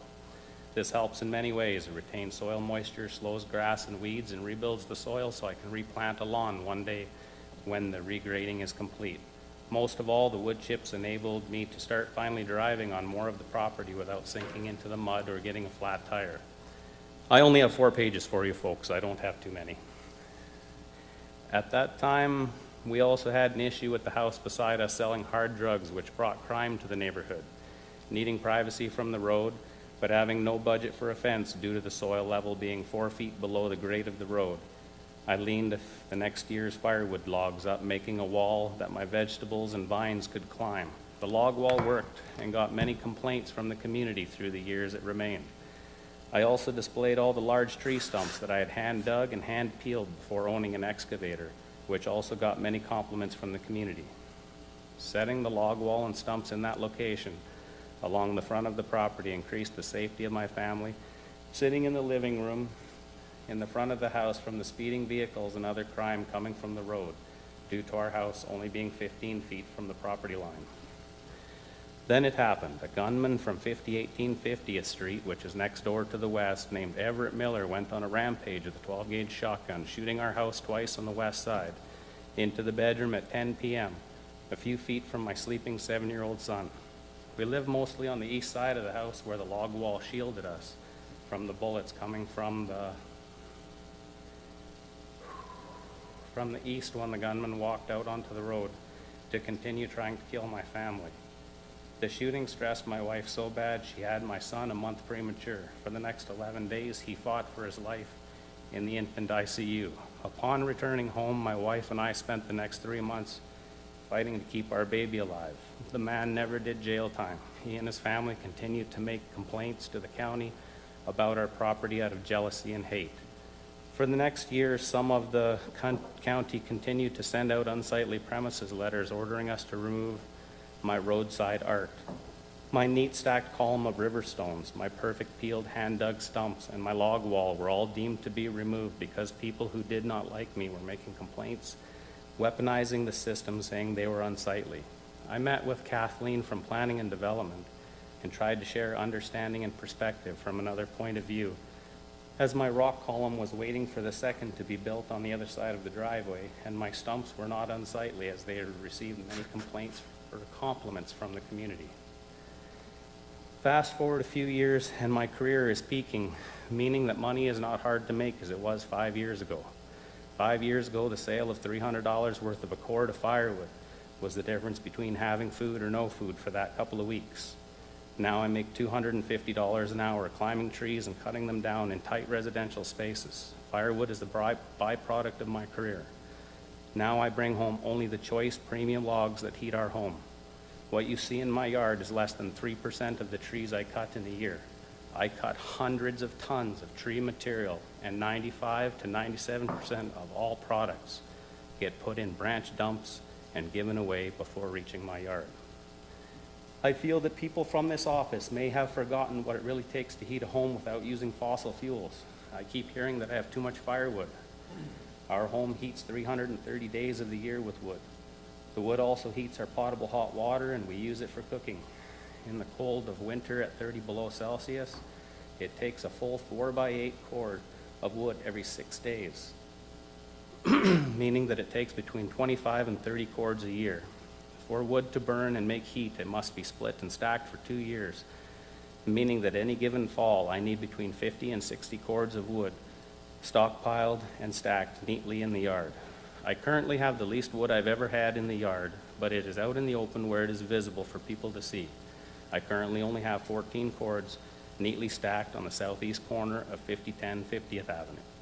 Location and strategy of firewood stacks. The backyard of 5010 50th Avenue is not accessible year-round due to mud, broken glass, and metal. My video surveillance does not cover the backyard to protect me from dangerous neighbors as I'm working on my firewood. The yard lights only cover the same front yard space. I chop wood a lot after dark in the winter during the short days. The highest, best drained, not muddy ground is in the front east corner. Fire protection strategy. Firewood is stacked as close to the road as possible to make the fastest and most easy access for fire control. If the fire department never ever needed to attend, the firefighters don't have to take the time to set up and run hoses. They can hit the wood on fire with the deck cannon on top of the fire truck, saving precious minutes. My neighbor Mike, 1 mile away, also has 3 water trucks full that stay full all summer as part of our community firefighting strategy. I also have a water truck that always stays full till the freeze in my yard. After freeze up, we have 2 large underground water tanks and our own firefighting pumps on standby. We bought this gear after the neighbor tried to set our firewood pile on fire in 2021 when he was intoxicated. We have trained friendly neighbors to use our equipment in the event of our absence of the premises. Species of firewood. First row of firewood near the road is poplar, which is nearly impossible to make burn. Next row of firewood is stacked 20 feet from the first to prevent fire from spreading and make room for the firemen to use a hose on both sides of the pile. Logs and firewood are spaced apart, so in the event of a fire, not all piles are lost or can ignite. Location. I chose the southeast corner to stack the wood as it is the farthest from any house or building. In closing, I hope this letter helps open perspective and understanding to the situation. My neatly stacked firewood is not unsightly and is not a fire hazard in the form factor it is in. It is in no way can we remove our heating wood just before the heating season starts. Also, this ruling is causing our family to lose money at peak earning season and stressing us out, decreasing our quality of life. We are in bad need of interior renovations to accommodate our 2 young new children that have come in the last few years, but are unable as we're being forced to spend our budget outside due to people's opinions, not facts. In time, this lot will be fancy and groomed, but in the time being, the fill dirt must continue to be brought in. The development of this lot should be looked at as a homestead, not a developed lot that was done by a developer with all dirt work complete, with all utilities provided. As in Lyndale, we do not have utilities provided. We supply our water, sewer, and electricity. The lot should have never been zoned as compact country residential, in my opinion. It has ag land behind it to the north, ag land to the south, ag land to the east. It only has compact country residential to the west. We are a homestead starting from scratch. We removed the old house trailer, which was a big undertaking last summer. Now, in 5 to 10 years, my goal is to build a new house on that lot overlooking the lake to the north, away from the road, with fruit trees in the front. Thank you for your time. Nat Mahan. Thanks for your presentation. You know, I often say we have to walk a mile in another man's shoes to put us in the same sort of mental framework that they're going through. And so I appreciate what you said. It's heartbreaking to hear the story for sure. As we do with most things, we take a look at it from administration to see if there's a solution we can find without creating more hardship. So I appreciate you coming in. I think you've captured, council's, thinking process to feel what it's like to be in your shoes. So thank you for that. Thank you, sir. I just want to add that I am working with planning and development right now. We're putting 2 20-foot sea cans in the front of that lot. I'm going to have my hops, which is a vine that grows 40 feet tall. It's currently on the house I live in. It envelopes everything. And if we can make it until mid-next summer, it's going to be a night and day difference. I even have 14 pallets of bricks waiting to put in the first sidewalk in Lyndale. It'll be just on the edge of my property. It won't be on county property in the ditch, but we'll have the first sidewalk in Lyndale. Okay, well, thanks for that. You're welcome. You seem to be pretty passionate, and you have certainly abilities to deal with the problem. You just need time, and like most of us, we need money. Glenn, you got some ideas there? An idea, I suppose. My grandmother, she also heated her house with wood, but she had a wood shed, so it was like 40 by 40, and it was quite tall. It must have been, say, 30 feet tall. But every fall, we'd go fill that up with cut wood.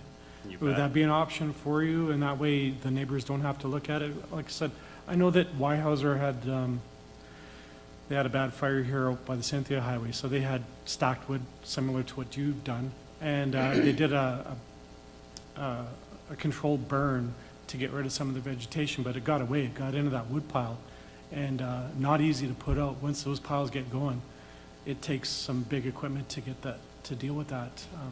They get pretty big, pretty hot, really fast. So that's the concern I would have with stacked wood in a community like that. But maybe a shed would be a better answer. Like, she was able to have it. She, as an older lady in her 70s, and it worked fine for her. That's definitely good things to address. Basically, when it comes to storing firewood in a building, if the wind and the sun aren't on the firewood, it doesn't really dry. Like, it would take 2 solid years to dry in a building versus outside in the elements. It'll be dry in one summer and ready for the next. Now, thankfully, the wood in my yard never sits very long, so it's dry for it's wet and unburnable for 3/4 of the time it sits in the yard. Like, it would take a Molotov cocktail, essentially, a firebomb, to make that wood ignite in its current state. Spruce, on the other hand, I mean, you can walk up, hit that with a cigarette lighter. Any spruce tree in this community, you can walk underneath of it with a cigarette lighter, touch it to the sap for 5 seconds, and you have a candle. Me being an arborist, I understand the flammabilities of different materials. I've also volunteered on fire departments in many of the communities I've lived in through the years. I think at this time, I'm going to touch bases with the fire chief himself, because with all the letters that have ever been sent out, I have never once had the opportunity to actually talk to the fire chief, go over my protocols, procedures, firefighting plans, things like that. And I think having the actual professional on the ground there at my house would be very valuable. As far as the second part of that question, making it more visually appealing for neighbors, the squeaky wheel sadly always gets the grease. There are probably 3/4 more people that actually appreciate the way that firewood looks stacked and literally stop and take pictures of it. Unfortunately, the few percent are the ones that phone in. So maybe we should reverse that and get some positive calls coming in rather than negative.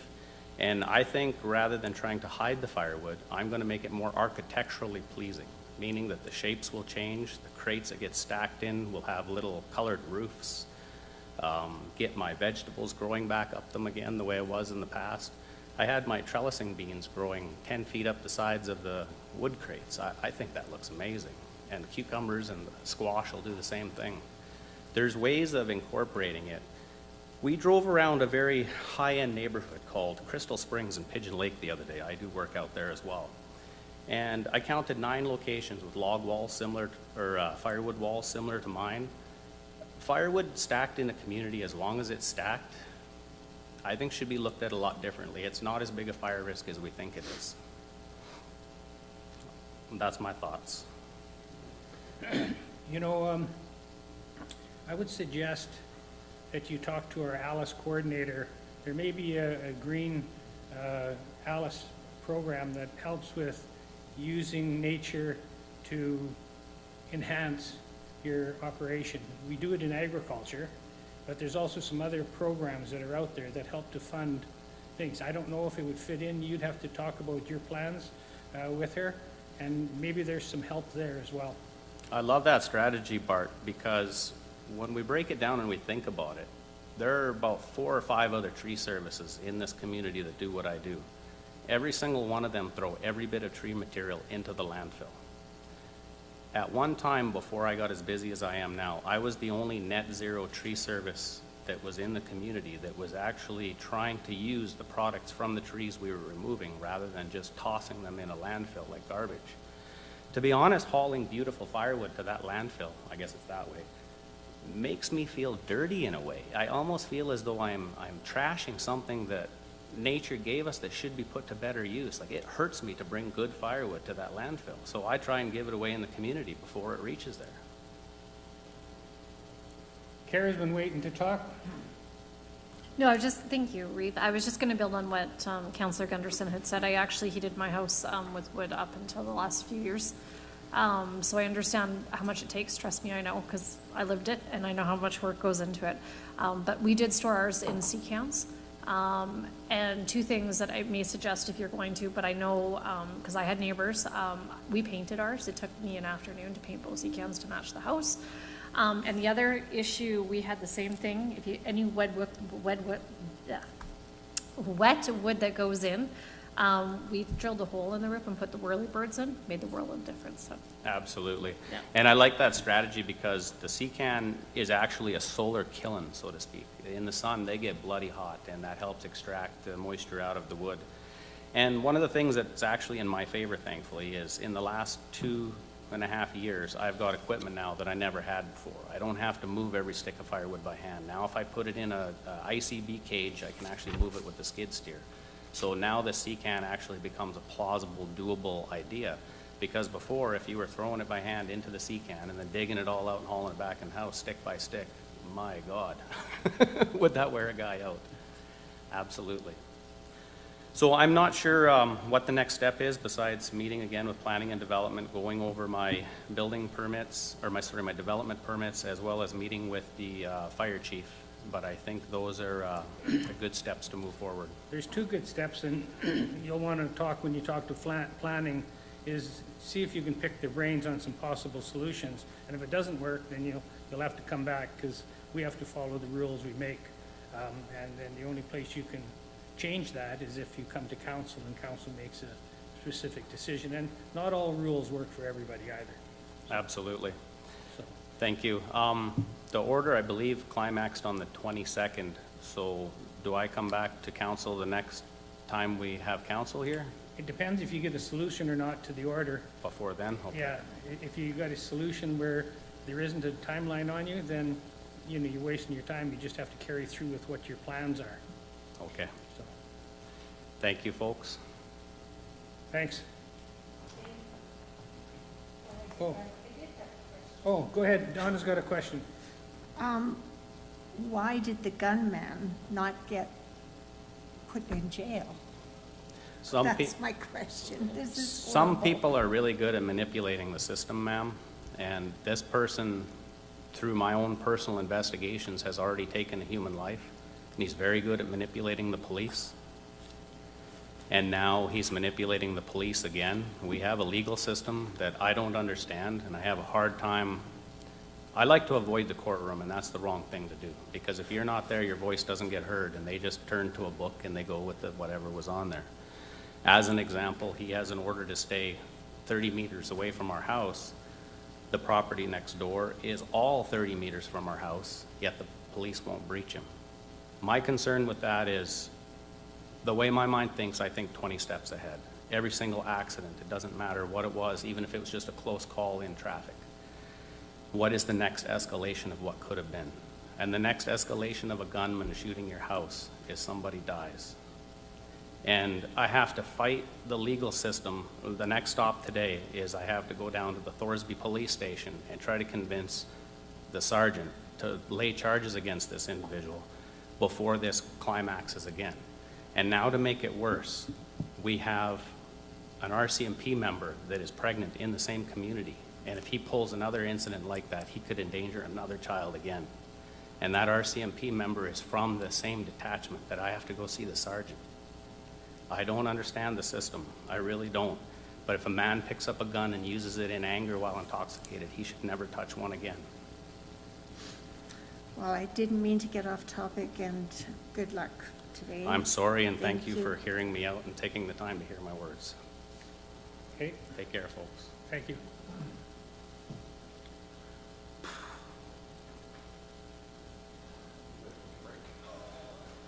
Yeah, just to catch my breath. Is there anybody online? No.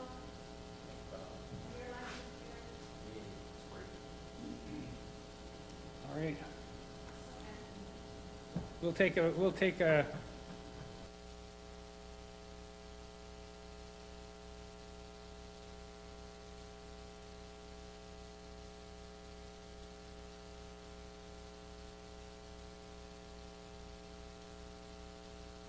correspondence, which there isn't any. We've got 12A. Those two are Kara's, so we can jump into council reports. Somebody want to make a motion to approve council reports as presented? Donna? I move to accept the council reports as Right. presented. Discussion? All those in favor? Okay, we've got the FCS tour. I would just have somebody make a motion to authorize those councillors that wish to attend can attend. We're just doing the stuff that didn't need you. Okay.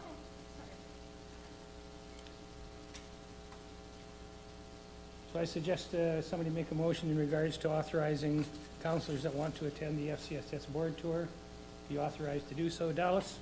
All right, I'll move that Brazeau County Council authorize all of council to attend the Drayton Valley and District FCS Board Tour. Discussion? All those in favor? And the only other thing, we just passed the councilors' reports is all we've done. And so that's done. We don't have any in closed session, which is a delight. We've got to go back to your two issues there, Kara. If you want to just, that's on 12A. 12A was answered. Pardon me? 12A was answered. It was answered? It's mine, Bart. Oh, Anthony. You guys Okay. quit picking on me. I'm a little bit old and hard of hearing. Okay, I got a letter or a phone call from one resident, and there's 4 residents in her neighborhood, basically not getting their payments, rental payments from the same old company. The old company bought out another one, and I gathered the other company had been paying, but this one isn't. This is the same company that's been listed at the Warburg Payment Service Rights meeting as not having been paid in several municipalities. And I would like to see two actions.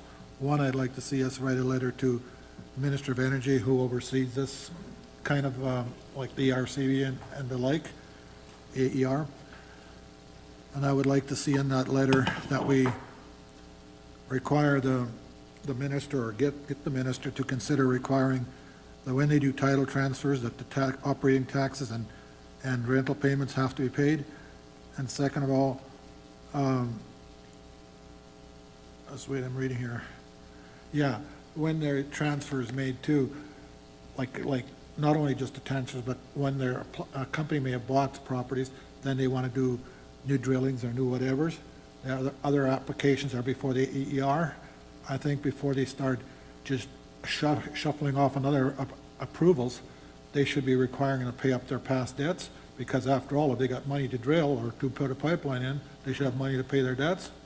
I think that should be the requirement, pay your debts before you get to your next. I know that's sort of cutting off your income stream, but at the same time, we're talking about ourselves, the counties, we're talking about the ratepayers who are not getting paid. And I don't think it's a acceptable solution to have them continue to expand but not pay either the taxes or the lease rentals. So I think that should be part of our letter. Kara, I thought that was part of the strategy of RMA, is that so maybe we should attach the copy of the RMA, because it's got those things listed that you're talking about, that you don't get to drill another well unless you pay your back debts up. That's on the RMA top 10. Kara, what have you got to say about that? I got lots to say about that. Yes, our RMA is working on it. Obviously, municipalities are our number one focus. We do partnership with the Surface Rights Board, and we've been doing some work with them too as well. But like I said, it tends to, when these companies go down, they tend to stop paying the vendors, which is the local contractors, then the landowners, then the municipalities, and then the province is the last, because the province has the hammer. If they stop paying their royalties, that's when they can go in. And these oil companies, no, they don't have to pay. So. And if they go 5 years, like Surface Rights, you go more than 5 years, that debt is wiped clean, and it starts on another 5 years. Yeah. I've just got this issue with Dean Mass. And the other issue is too, when they're going after the associations and getting money, like the landowners are, it's the government paying, like it's still government, it's still our tax dollars being used to clean up oil and gas. So this is what the problem is from us, because I was just in a meeting with the GOA, and they don't understand, their exact words, they don't understand why municipalities and landowners are upset, because if you apply, the municipalities can get their PERC money back through them, and landowners can apply and get their money back from the government. What they failed to realize was that's still my money, like, that's the problem. And the other issue is there is supposed to be mechanisms in place to stop these transfers, but you and I both know it happens today. There was just another one, I can look up the name of the company, actually. I have no problem naming companies anymore. I actually also am allowed to. Where is it here? Texcal, they were the buyers of Razor's assets. Texcal just filed for bankruptcy. So they bought Razor, who went bankrupt. This quote-unquote Texcal company fired up and then bought that, and now they filed for bankruptcy. Anthony. Well, I'd like to make that motion, and I'll make a motion that we write a letter to the Minister of Energy, Nobody wants to clean it up. and that we request that administration, request the Energy Minister to require before all land transfers from all companies, from one company to another, is done, that they require taxes to be paid and lease payments, outstanding ones, as well when there's a new application for approvals that require AER approvals, that they aren't approved until past debts are paid. We can try. It'll help to build Absolutely. your arguments, Yes, you know. and please CC our in it. Yeah. We're working on it, but we're not working on the landowner issue, we're working on the municipal tax side issue. Just, Okay, so we've been sharing our information back and forth with the property rights group. But our main focus is the municipalities and the taxes that are owing to municipalities. So that's my motion, Bart. Okay, discussion? All those in favor? Carried unanimous. And then, Bart, there's also on September 9th at the Warburg Surface Rights in Warburg Hall, there's a speaker, the Chief of Staff from Minister Jean is coming to Warburg, and he's going to speak about mature assets as well. I think there's going to be the opportunity to bring up from municipalities and landowners the back taxes that are owed either to municipalities or lease payments to landowners. So I think it might be opportune for council to be there to bring this to the attention of this chief of staff that they were having these problems. Yeah, because Kara's right, if the municipality isn't getting money from the oil companies, then the municipality is going to have to get it from us, right? So we're backing the oil companies and letting them get away with it if we. All right. So did you make a motion? I move to authorize council to attend that Warburg Surface Rights meeting, September 9th, 7 o'clock at Warburg Hall, All those in Pioneer Hall. favor? Carried unanimous. We've got, is there anything else we missed so far? Kara's, the rodeo? Thank you. Brazeau County resident Tawny Thompson, she is no stranger to council. She was, I believe, Miss Alberta High School Rodeo. She's Miss Drayton Valley Rodeo. She is now vying for Miss Rodeo Canada. And they have asked if Brazeau County would sponsor a $125 full-page ad in the Miss Rodeo Canada book that goes out. And she's just asking for her support. She is the only contestant from our area, from the county that's running. So it's not we're choosing one over the other. She is the only one. Okay, money well spent. Somebody make a motion. Kara? I move to sponsor ad in the Miss Rodeo Canada booklet coming from the communications budget. Discussion? All those in favor? Carried unanimous. Okay. What else we got here?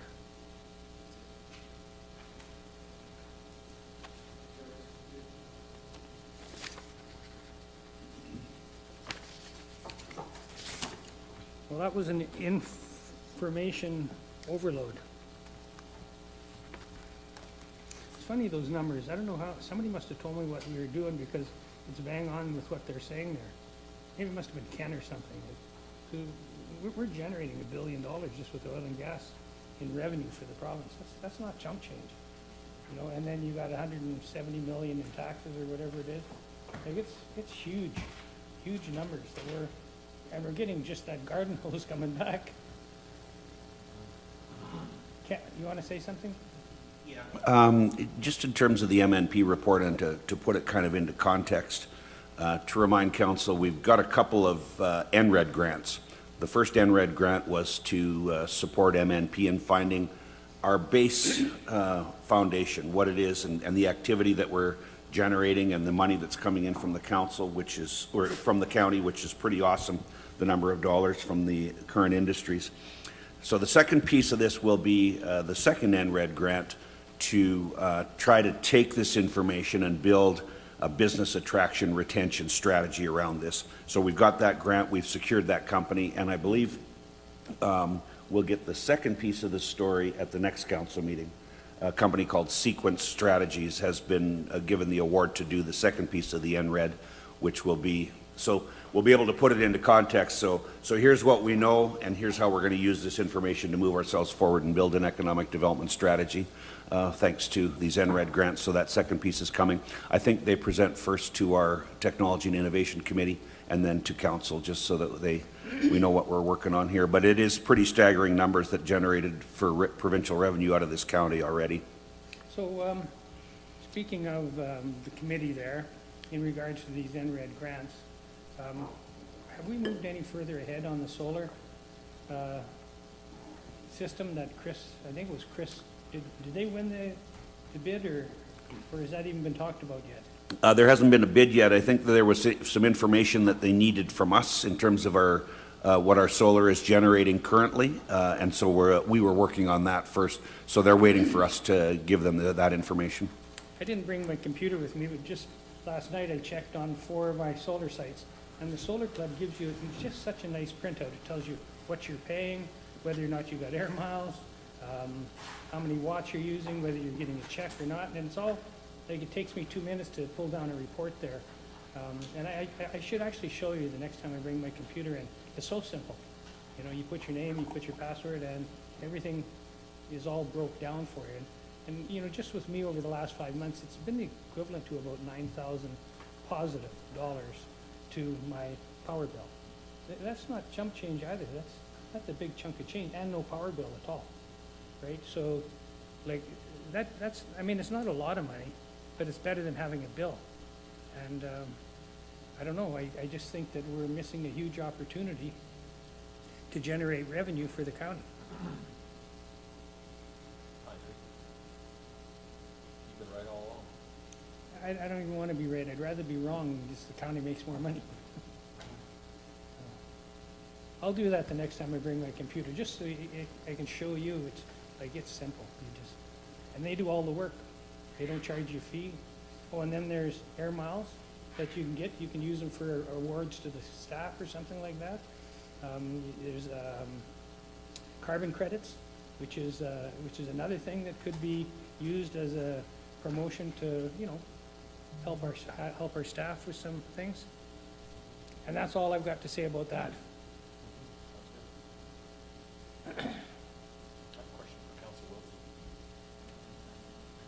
Councillor Wiltsey, what is the condition of the lodgepole sign coming into Lodgepole off of Highway here? What is that status? Does the little hamlet of Lodgepole want to rebuild that sign, or are they looking for some equity in the county providing the means to do that? Well, we actually had a sign contest, and there were 2 winners that were going to amalgamate the both of them into the sign, but it's basically not a big difference, except that it's just like a straight lodge pole and then some pine trees underneath it. Okay. So, yeah, it'll be nice when it gets up, but evidently, for some reason, I can't remember, they're not doing it till next spring. So I just want to throw something out here. Okay. I just got a gift, and it's basically a log with eyeballs and a little totem man and things, and he's kind of a spooky looking thing, but I envisioned something like that on a big tree. Yeah, peeking around the corner behind the log. It's really, I'll take a picture of it. Yeah, it's a lodgepole. Using a totem. Kind of freaky looking thing. Dallas, you want to keep talking? Okay. Yeah, there's some freaky people out there, long-haired freaky people. So I was just, last time I was in Lodgepole, I saw the sign that was there was kind of falling down, and I thought, well, the county has policy for rebuilding the sign, except the problem with that was it was not county-owned land. So, but I still believe that there's something that the county can do in order to mitigate that situation, or we can apply some resources to that. But if you've got it totally tackled, I mean, if Lodgepole's got it tackled, I won't overstep my bounds, but I think there's something that we can do there. I think there's something we can do there. I totally agree. And we have found out that the piece of property that sign is on it belongs to transportation. It's transportation's right away. And we're pretty sure that they will be okay with us putting just a different sign there. They're not going to use it. So I'm not trying to drag this meeting out, but we've got nothing else to talk about. Okay. Unless you want to talk about more stuff in Lodgepole. We do. Let's add it to the agenda. Well, we had our rally this weekend, our quad rally, and oh my gosh, it was so much fun, and we're getting people from all over, like Calgary, Airdrie. We're getting, so I think we had 30-some quads going, and most were 2 people in it. And we had the chronic dogs this year, and what a blast we had. Oh my gosh, it was so much fun. So that was fun, and we probably made, I would say 40 grand for the hall renovations. Oh, wow. Yeah. Awesome. Yeah. So, we haven't counted the money yet, but.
Yeah. I recognize them. The uniform gave them away. Yeah. All right, so I'm going to call the meeting back to order. I didn't see you guys come in. So come on forward, and what's that, very covert?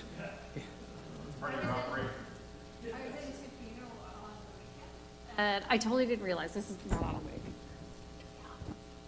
My girlfriend.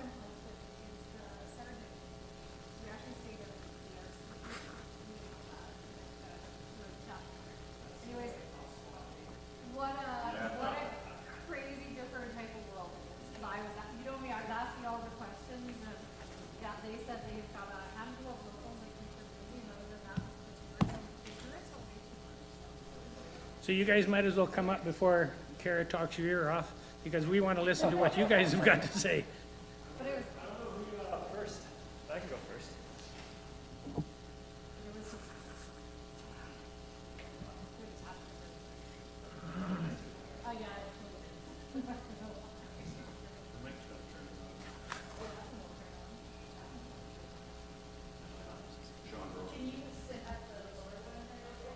Oh, oh, no.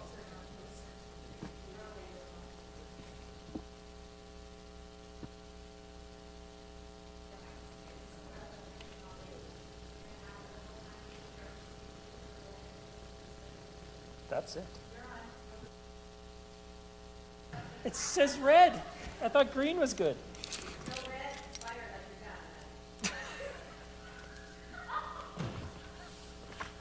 All right, let's get to business here. Good afternoon, everybody. Yeah, I don't know if that's my slide up first or if that's Gilly's. That's Breton. Do you want to switch spots? Okay, we're going to switch. You get me last. Well, good afternoon. My name is Sergeant Rob Gillies. I'm here for Angela, who's on vacation this week. It's funny, this presentation up there is different than the one I have, so. Okay. I'm like, oh gosh. There we go.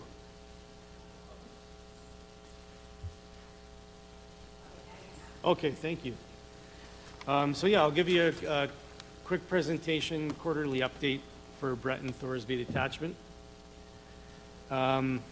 First, I'll start with Thorsby. As you guys know, we're kind of an integrated detachment, one unit operating out of 2 separate locations. So this page here just deals with kind of our crime stats. I'll summarize really quickly the highlights. Break and enters are showing a 57% decrease. Theft of motor vehicle is decreased by 50%. and theft under 5,000 is increased by 15%. So 13 more persons crime offenses. Our persons crime is up 27% in Thorsby.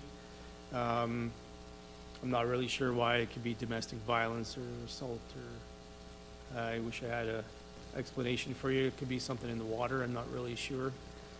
Total property crime, again, down 14% decrease, and our total criminal code is down 1.6%. They're just kind of depicting the crime trends. Overall, total criminal code is down 2%, and property crime is showing a pretty good decrease there. I won't bore you too much with the 5-year crime trends.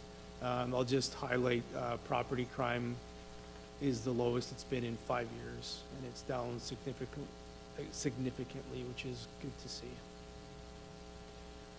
Just some file count. As you can see, May, June, July are busier months. August, I think at the time of making this, I didn't make it myself, but August yet wasn't quite done yet, so it'll probably be similar to June and July. Breton, we're seeing kind of the same type of thing, except person crimes are down in Breton as well, down 11%. Property crime down 12% total. Total criminal code is down 10.5%. Break and enter is showing 12% decrease. Theft of motor vehicle decreased by 4.8%. And theft is just a small increase by 2%. And again, just depicting crime trend. So overall down 11% in total criminal code in Breton detachment area. Again, I'll point out the property crime is the lowest it's been in 5 years. And again, just detachment file count. I'll just go through a couple highlights we've had throughout the last 3 months. They're there for you to read and review if you'd like, but one had to do in Pigeon Lake. Members were called to a 3-year-old that was found walking on a rural range road. They reunited her with her guardian who's staying at Pigeon Lake. Just sounded like they walked out of the house. That probably could have been a lot poorer outcome had there not been a quick response there, but there was one file where a male was attacked by a bull. He sustained some very extensive injuries, and Stars Air Ambulance transported him to the U of A. Thorsby RCMP were called to a collision just outside Thorsby for a 2-vehicle fatal collision. What happened, vehicle traveling westbound blew through a stop sign, T-boned a mother and father, killed them both on impact. That is currently under investigation. I do anticipate there will be charges at some point. We have had a significant seizure of stolen property, including a loaded 9mm handgun. It was a recovery of almost $500,000 worth of property, vehicles, trailers, light towers, big mobile generators. The accused, Riley Garrett, was charged with numerous offenses. He's currently in custody at the Edmonton Remand Center. Breton RCMP, we responded to a single vehicle rollover just outside Highway 616.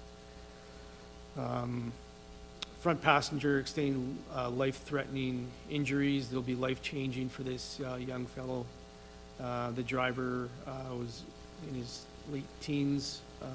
It's still under investigation. There may be criminal charges in that investigation as well. And Breton RCMP is currently investigating a report of a human trafficking, kind of an ongoing file that is currently under investigation. In relation to our annual performance plan, priority number 1 for the crime reduction. We've done 170 curfew checks / condition checks. We've done 949 hotspot checks. We kind of changed it from last year doing our hotspot checks where instead of just driving through a community, it's all based on kind of high crime areas. So we're focusing more on where the crime is, not necessarily the community that needs to be patrolled. Priority number 2 is crime reduction. So we've been working with our auto theft unit and their bait program. Priority number 3, I think this is a huge one for everyone, is enhancing road safety. We're all using the road, driving on the highways ourselves, our families, our children, and we're seeing far too many fatalities, at least from my opinion, and people being killed on the highway. One way our detachment is trying to deal with this is just enhancing road safety by doing check stops at various times throughout the day and night. We've done 29 check stops. We've checked 113 vehicles. We've had 9 impaired driving immediate roadside sanctions, and we've had 381 violator contacts. We've done 1 targeted radar laser operation, and last June we did 3 presentations for graduating classes on the dangers of impaired driving and distracted driving. And we do have plans to do that in the schools again for the graduating classes in grade 12. So pending any questions, that'll be my presentation. I will just give you a quick snapshot of resources within our detachments. You hear a lot in the media about, the RCMP being understaffed and the 30% vacancy. I can tell you our detachment, Thorsby and Breton, is fully staffed 100%. We're actually in excess of 1 member. So we have 1 member who's double bunked right now. So our staffing levels are looking very good. Pardon? Yeah, I think he's the member I'm talking about is already spoken to, just kind of waiting on a transfer type thing. So yeah, pending any questions, that's my presentation. Could you give us an update on the Breton detachment building current status and what Yeah. what they're finding? I'm not going to go into specifics of what they're finding. So it all has to do with air quality and health issues that employees have been experiencing. I can tell you that they've done extensive remediation in the basement, trying to take out drywall, insulation, asbestos. That is underway. They've kind of gone through 2 rounds now at this point, and that's kind of the only update that I can give you at this point, is they have remediated what they believe to be the problems. There still could be more problems with the HVAC system. What the long-term plan is for that detachment, I don't know. That's kind of above my pay grade. But that's what I can tell you at this point, is there has been work done as recent as 2 weeks ago. Excuse me. So hopefully at some point it will reopen, and long-term, it has impacted the community. You can ask Ryan. People coming to Drayton Valley, not able to pick up criminal record checks. So that is an impact for sure, and we recognize that. It doesn't change anything that we do on a day-to-day basis. As you can see, crime is down. We've heard some reports about, basically being a free-for-all in Breton. That's not factual. I can tell you that is not the case. Members are there every day. We have kind of an agreement with the fire hall where we can use their space for breaks and washroom. So nothing changes for us. We're still patrolling in our area. We're still out in the community. So it would sound, from what you're saying, like their intent seems to be to likely reopen the barracks at some time. Because if they're doing the basement work that you just spoke of, Yep. it would not be in line with something that's going to be demolished? That would be, I would agree with you, or at least there's remediation and identifying the problem. might give them more information on decision-making. So if it's going to be X amount of dollars in order to fix the building, that might not be fiscally responsible as opposed to building a new building. I don't know. And you know when there might be, let's say, a little more information as to where it's going? I don't know. I don't have an answer for you. Okay, thank you. Yep.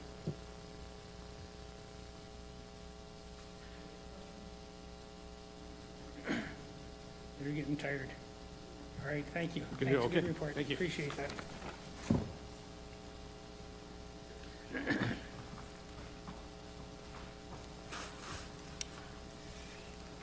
All right, I'm back. Like I said, good afternoon. I'll just run through a quick quarterly update. Well, let's do some of our stats first, and then I have some pictures, and I'll talk about a file kind of at the end. So currently, green is good, so our persons crime's way down, our property crime is also way down, and our total criminal code is down 31%. That's our stats. As you can see, I pulled these August 6th, so it's from January to the end of July. That's the first 7 months, so they're down from last year. Last year we were way up, and now we're down, so that's a good thing. There are some offenders out currently, and I'll talk about one that we just put in custody that was wreaking havoc, but despite that, we're still showing our stats down, so thankfully they weren't only wreaking havoc in Brazeau County, they were doing it elsewhere as well, so it helps our stats. 6 vehicles were stolen in July. That is currently kind of, we're getting hit pretty hard in this area with stolen vehicles. The town of Drayton, that doesn't include the town of Drayton Valley, that's just the rural area, and our town's getting hit hard right now too. We've identified a few people that are responsible for that. A couple of them have been put in custody in the last week or two, and hopefully a couple more get placed there in the next couple weeks. So yeah, overall though, we're doing well. You can see all our other stuff's down, except for the motor vehicles. That's because July we got hit pretty hard with people stealing trucks. One thing I will point out, and this screen's small, but the one thing we are up is if you see our here Mental Health Act, this goes in line with what we're seeing with our municipal stats too, is that we're way up, and it seems to continually climb the mental health calls we're going to, and that is probably, there's some stats I can pull, but it's showing it is our biggest area of time spent for the police officers. So when you talk about files and workload, Mental Health Act in Drayton Valley is the highest workload in the municipality and in the provincial side. The highest in the province, right? No, just for us, for our detachment, what the members are spending the most, when they break down what the members are spending the most time doing, it's Mental Health Act. Okay. So that's on the municipal side and on our provincial side, which mental health in itself is not a policing matter, but we're not mental health experts by any means, and yet that is what we are spending our most time doing. And it's not necessarily our highest call volume, but if we're transporting somebody, we're transporting to Pinoca, and it's taking that member out of our area for, it's a couple-hour drive, there's an hour wait for the drop-off, it's over half their shift by the time they're done dealing with that file. So that file in itself takes a long time to deal with, whereas another one, they might be done in 45 minutes. That one's a 5-6 hour driver of time. So it's just, if you are advocating, we could use some further mental health supports, or a closer, secure facility to transport, or perhaps if there's even a way that we could have peace officers do our transport, that would free up police officers a lot. But that has to change at the provincial level, not our level. So our priorities this year, crime reduction. The priority one is to be proactive. One of the things we do is tracking warrants. And so our team did 2 tracking warrants for the first quarter. We use those to target prolific offenders, track where they are, and then catch them in the act. Community engagement continues to be one of our priorities. Our big thing this last quarter was hosting our open house, and that one, we had a lot of people there this year. We had over 400 come through the doors, so that was a fun morning. Drug trafficking, our GIS crew was really busy this last quarter. They had a goal to do 4 in the whole year, and they did 4 in the first quarter, so they're gonna have to, if they want to keep that up, I don't know if they'll be able to, but they worked with our community response team as well. They did a week project here in the area and hit 3 houses all within 1 week, so it kind of gave the community a good shake. Let all the people who choose to profit off the sale of drugs here know that we're around. So yeah, they worked really hard. They've been super successful in that. And then our last one is police visibility. I'll have a better count for you guys after the summer. That's doing park patrols and campground patrols. So the first was, we were kind of in April, May, but we've hit a lot of park patrols in town and campground patrols this summer. So I'll have a better, in Q1 we did 26 in your rural campgrounds, patrols through your rural campgrounds. We'll have a better number of that after that. That's it. Thank you. I'll flip to, I'll talk about one file here. Okay. So this is Kenneth George Caron, a prolific offender in the area. He's been around here for a lot of years. At one point was on our integrated offender management program, trying to bridge them out of a life of crime. And then that program turned into just enforcement because he had chosen not to change. So he got thrown up as a wanted Wednesday, which we do as the RCMP. It actually, the reason I'm throwing up this is it actually generated quite a few tips from the public in the area because he's quite well known in the area. He's worked legit jobs in the area, he's grown up here. So yeah, we don't actually get to choose who goes on there, but when it showed up as our wanted Wednesday for the K Division, it generated some good tips. Basically the story with him is he's a prolific oil field crime. So he is your offenders who are hitting our West Country over and over again. That's always what he's done. But he'll steal vehicles, quads. It's not necessarily just copper. He takes everything he can from any site. And he knows that area really well. So with this, we got a tip that he was, well, we had some intelligence already that he was hiding out in a lodgepole area. He had a stolen holiday trailer and hunkered into the Crown land. But as you know, that is, there's numerous sites out there and it's a huge area. So we managed to get a tip from the public that kind of sent us in the right direction. And on August 19th, we managed to find him in his camp. And I'll show you this. This was his camp. So that side-by-side was stolen from a site near Lodgepole. The quad was stolen from a site near Lodgepole. This holiday trailer is stolen. That's the stolen holiday trailer. That truck you see over there is stolen. That truck's stolen. That truck's stolen. And there's actually one more, but we didn't get a photo of it.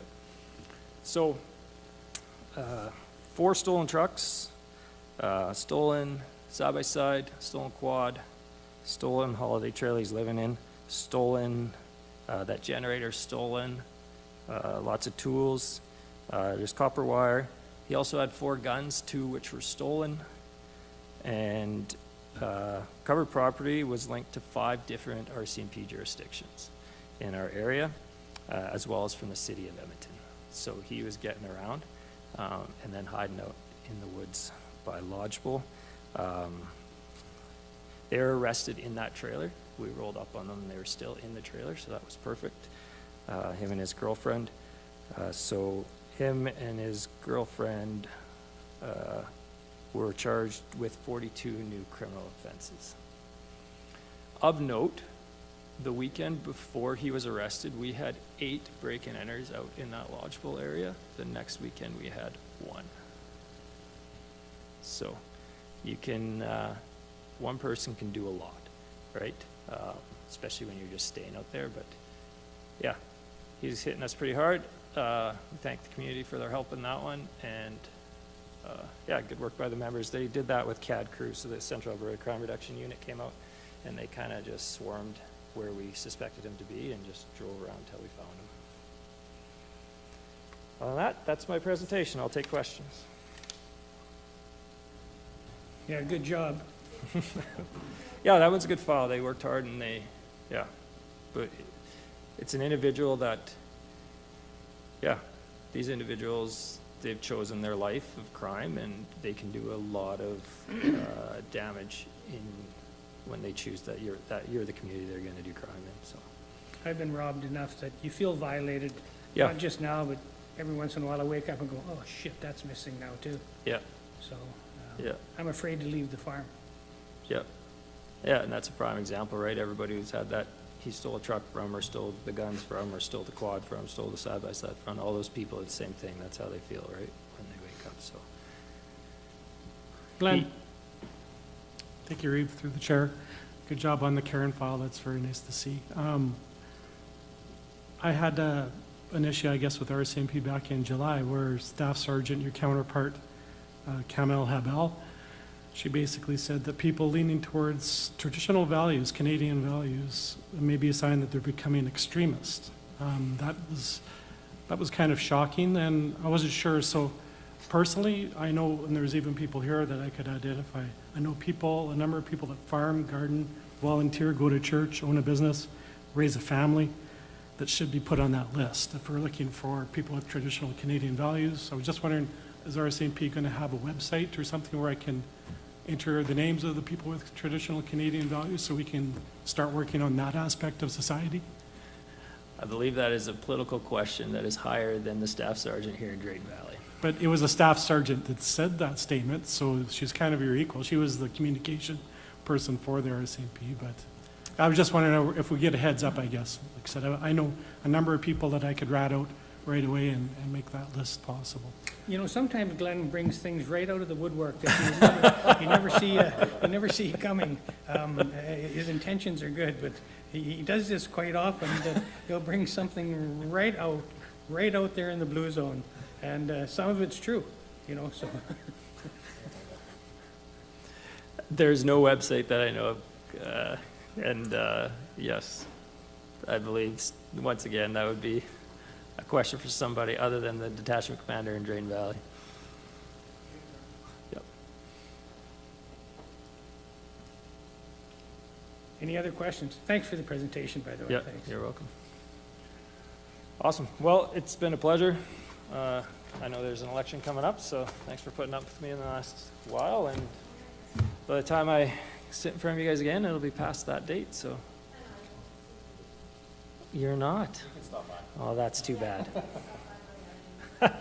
I might just do that. Yeah. No, thank you for everything and all your support. And yeah, look forward to working with all of you who return in the next while. Thanks, everybody. If you find a python, let me know. No, it's a python. It's a big, dirty, hairy gun. Yeah. Thanks. Well, we need a motion to accept those reports for information. Kara? I move to receive the RCMP update for information. Discussion? All those in favor? Carried unanimous.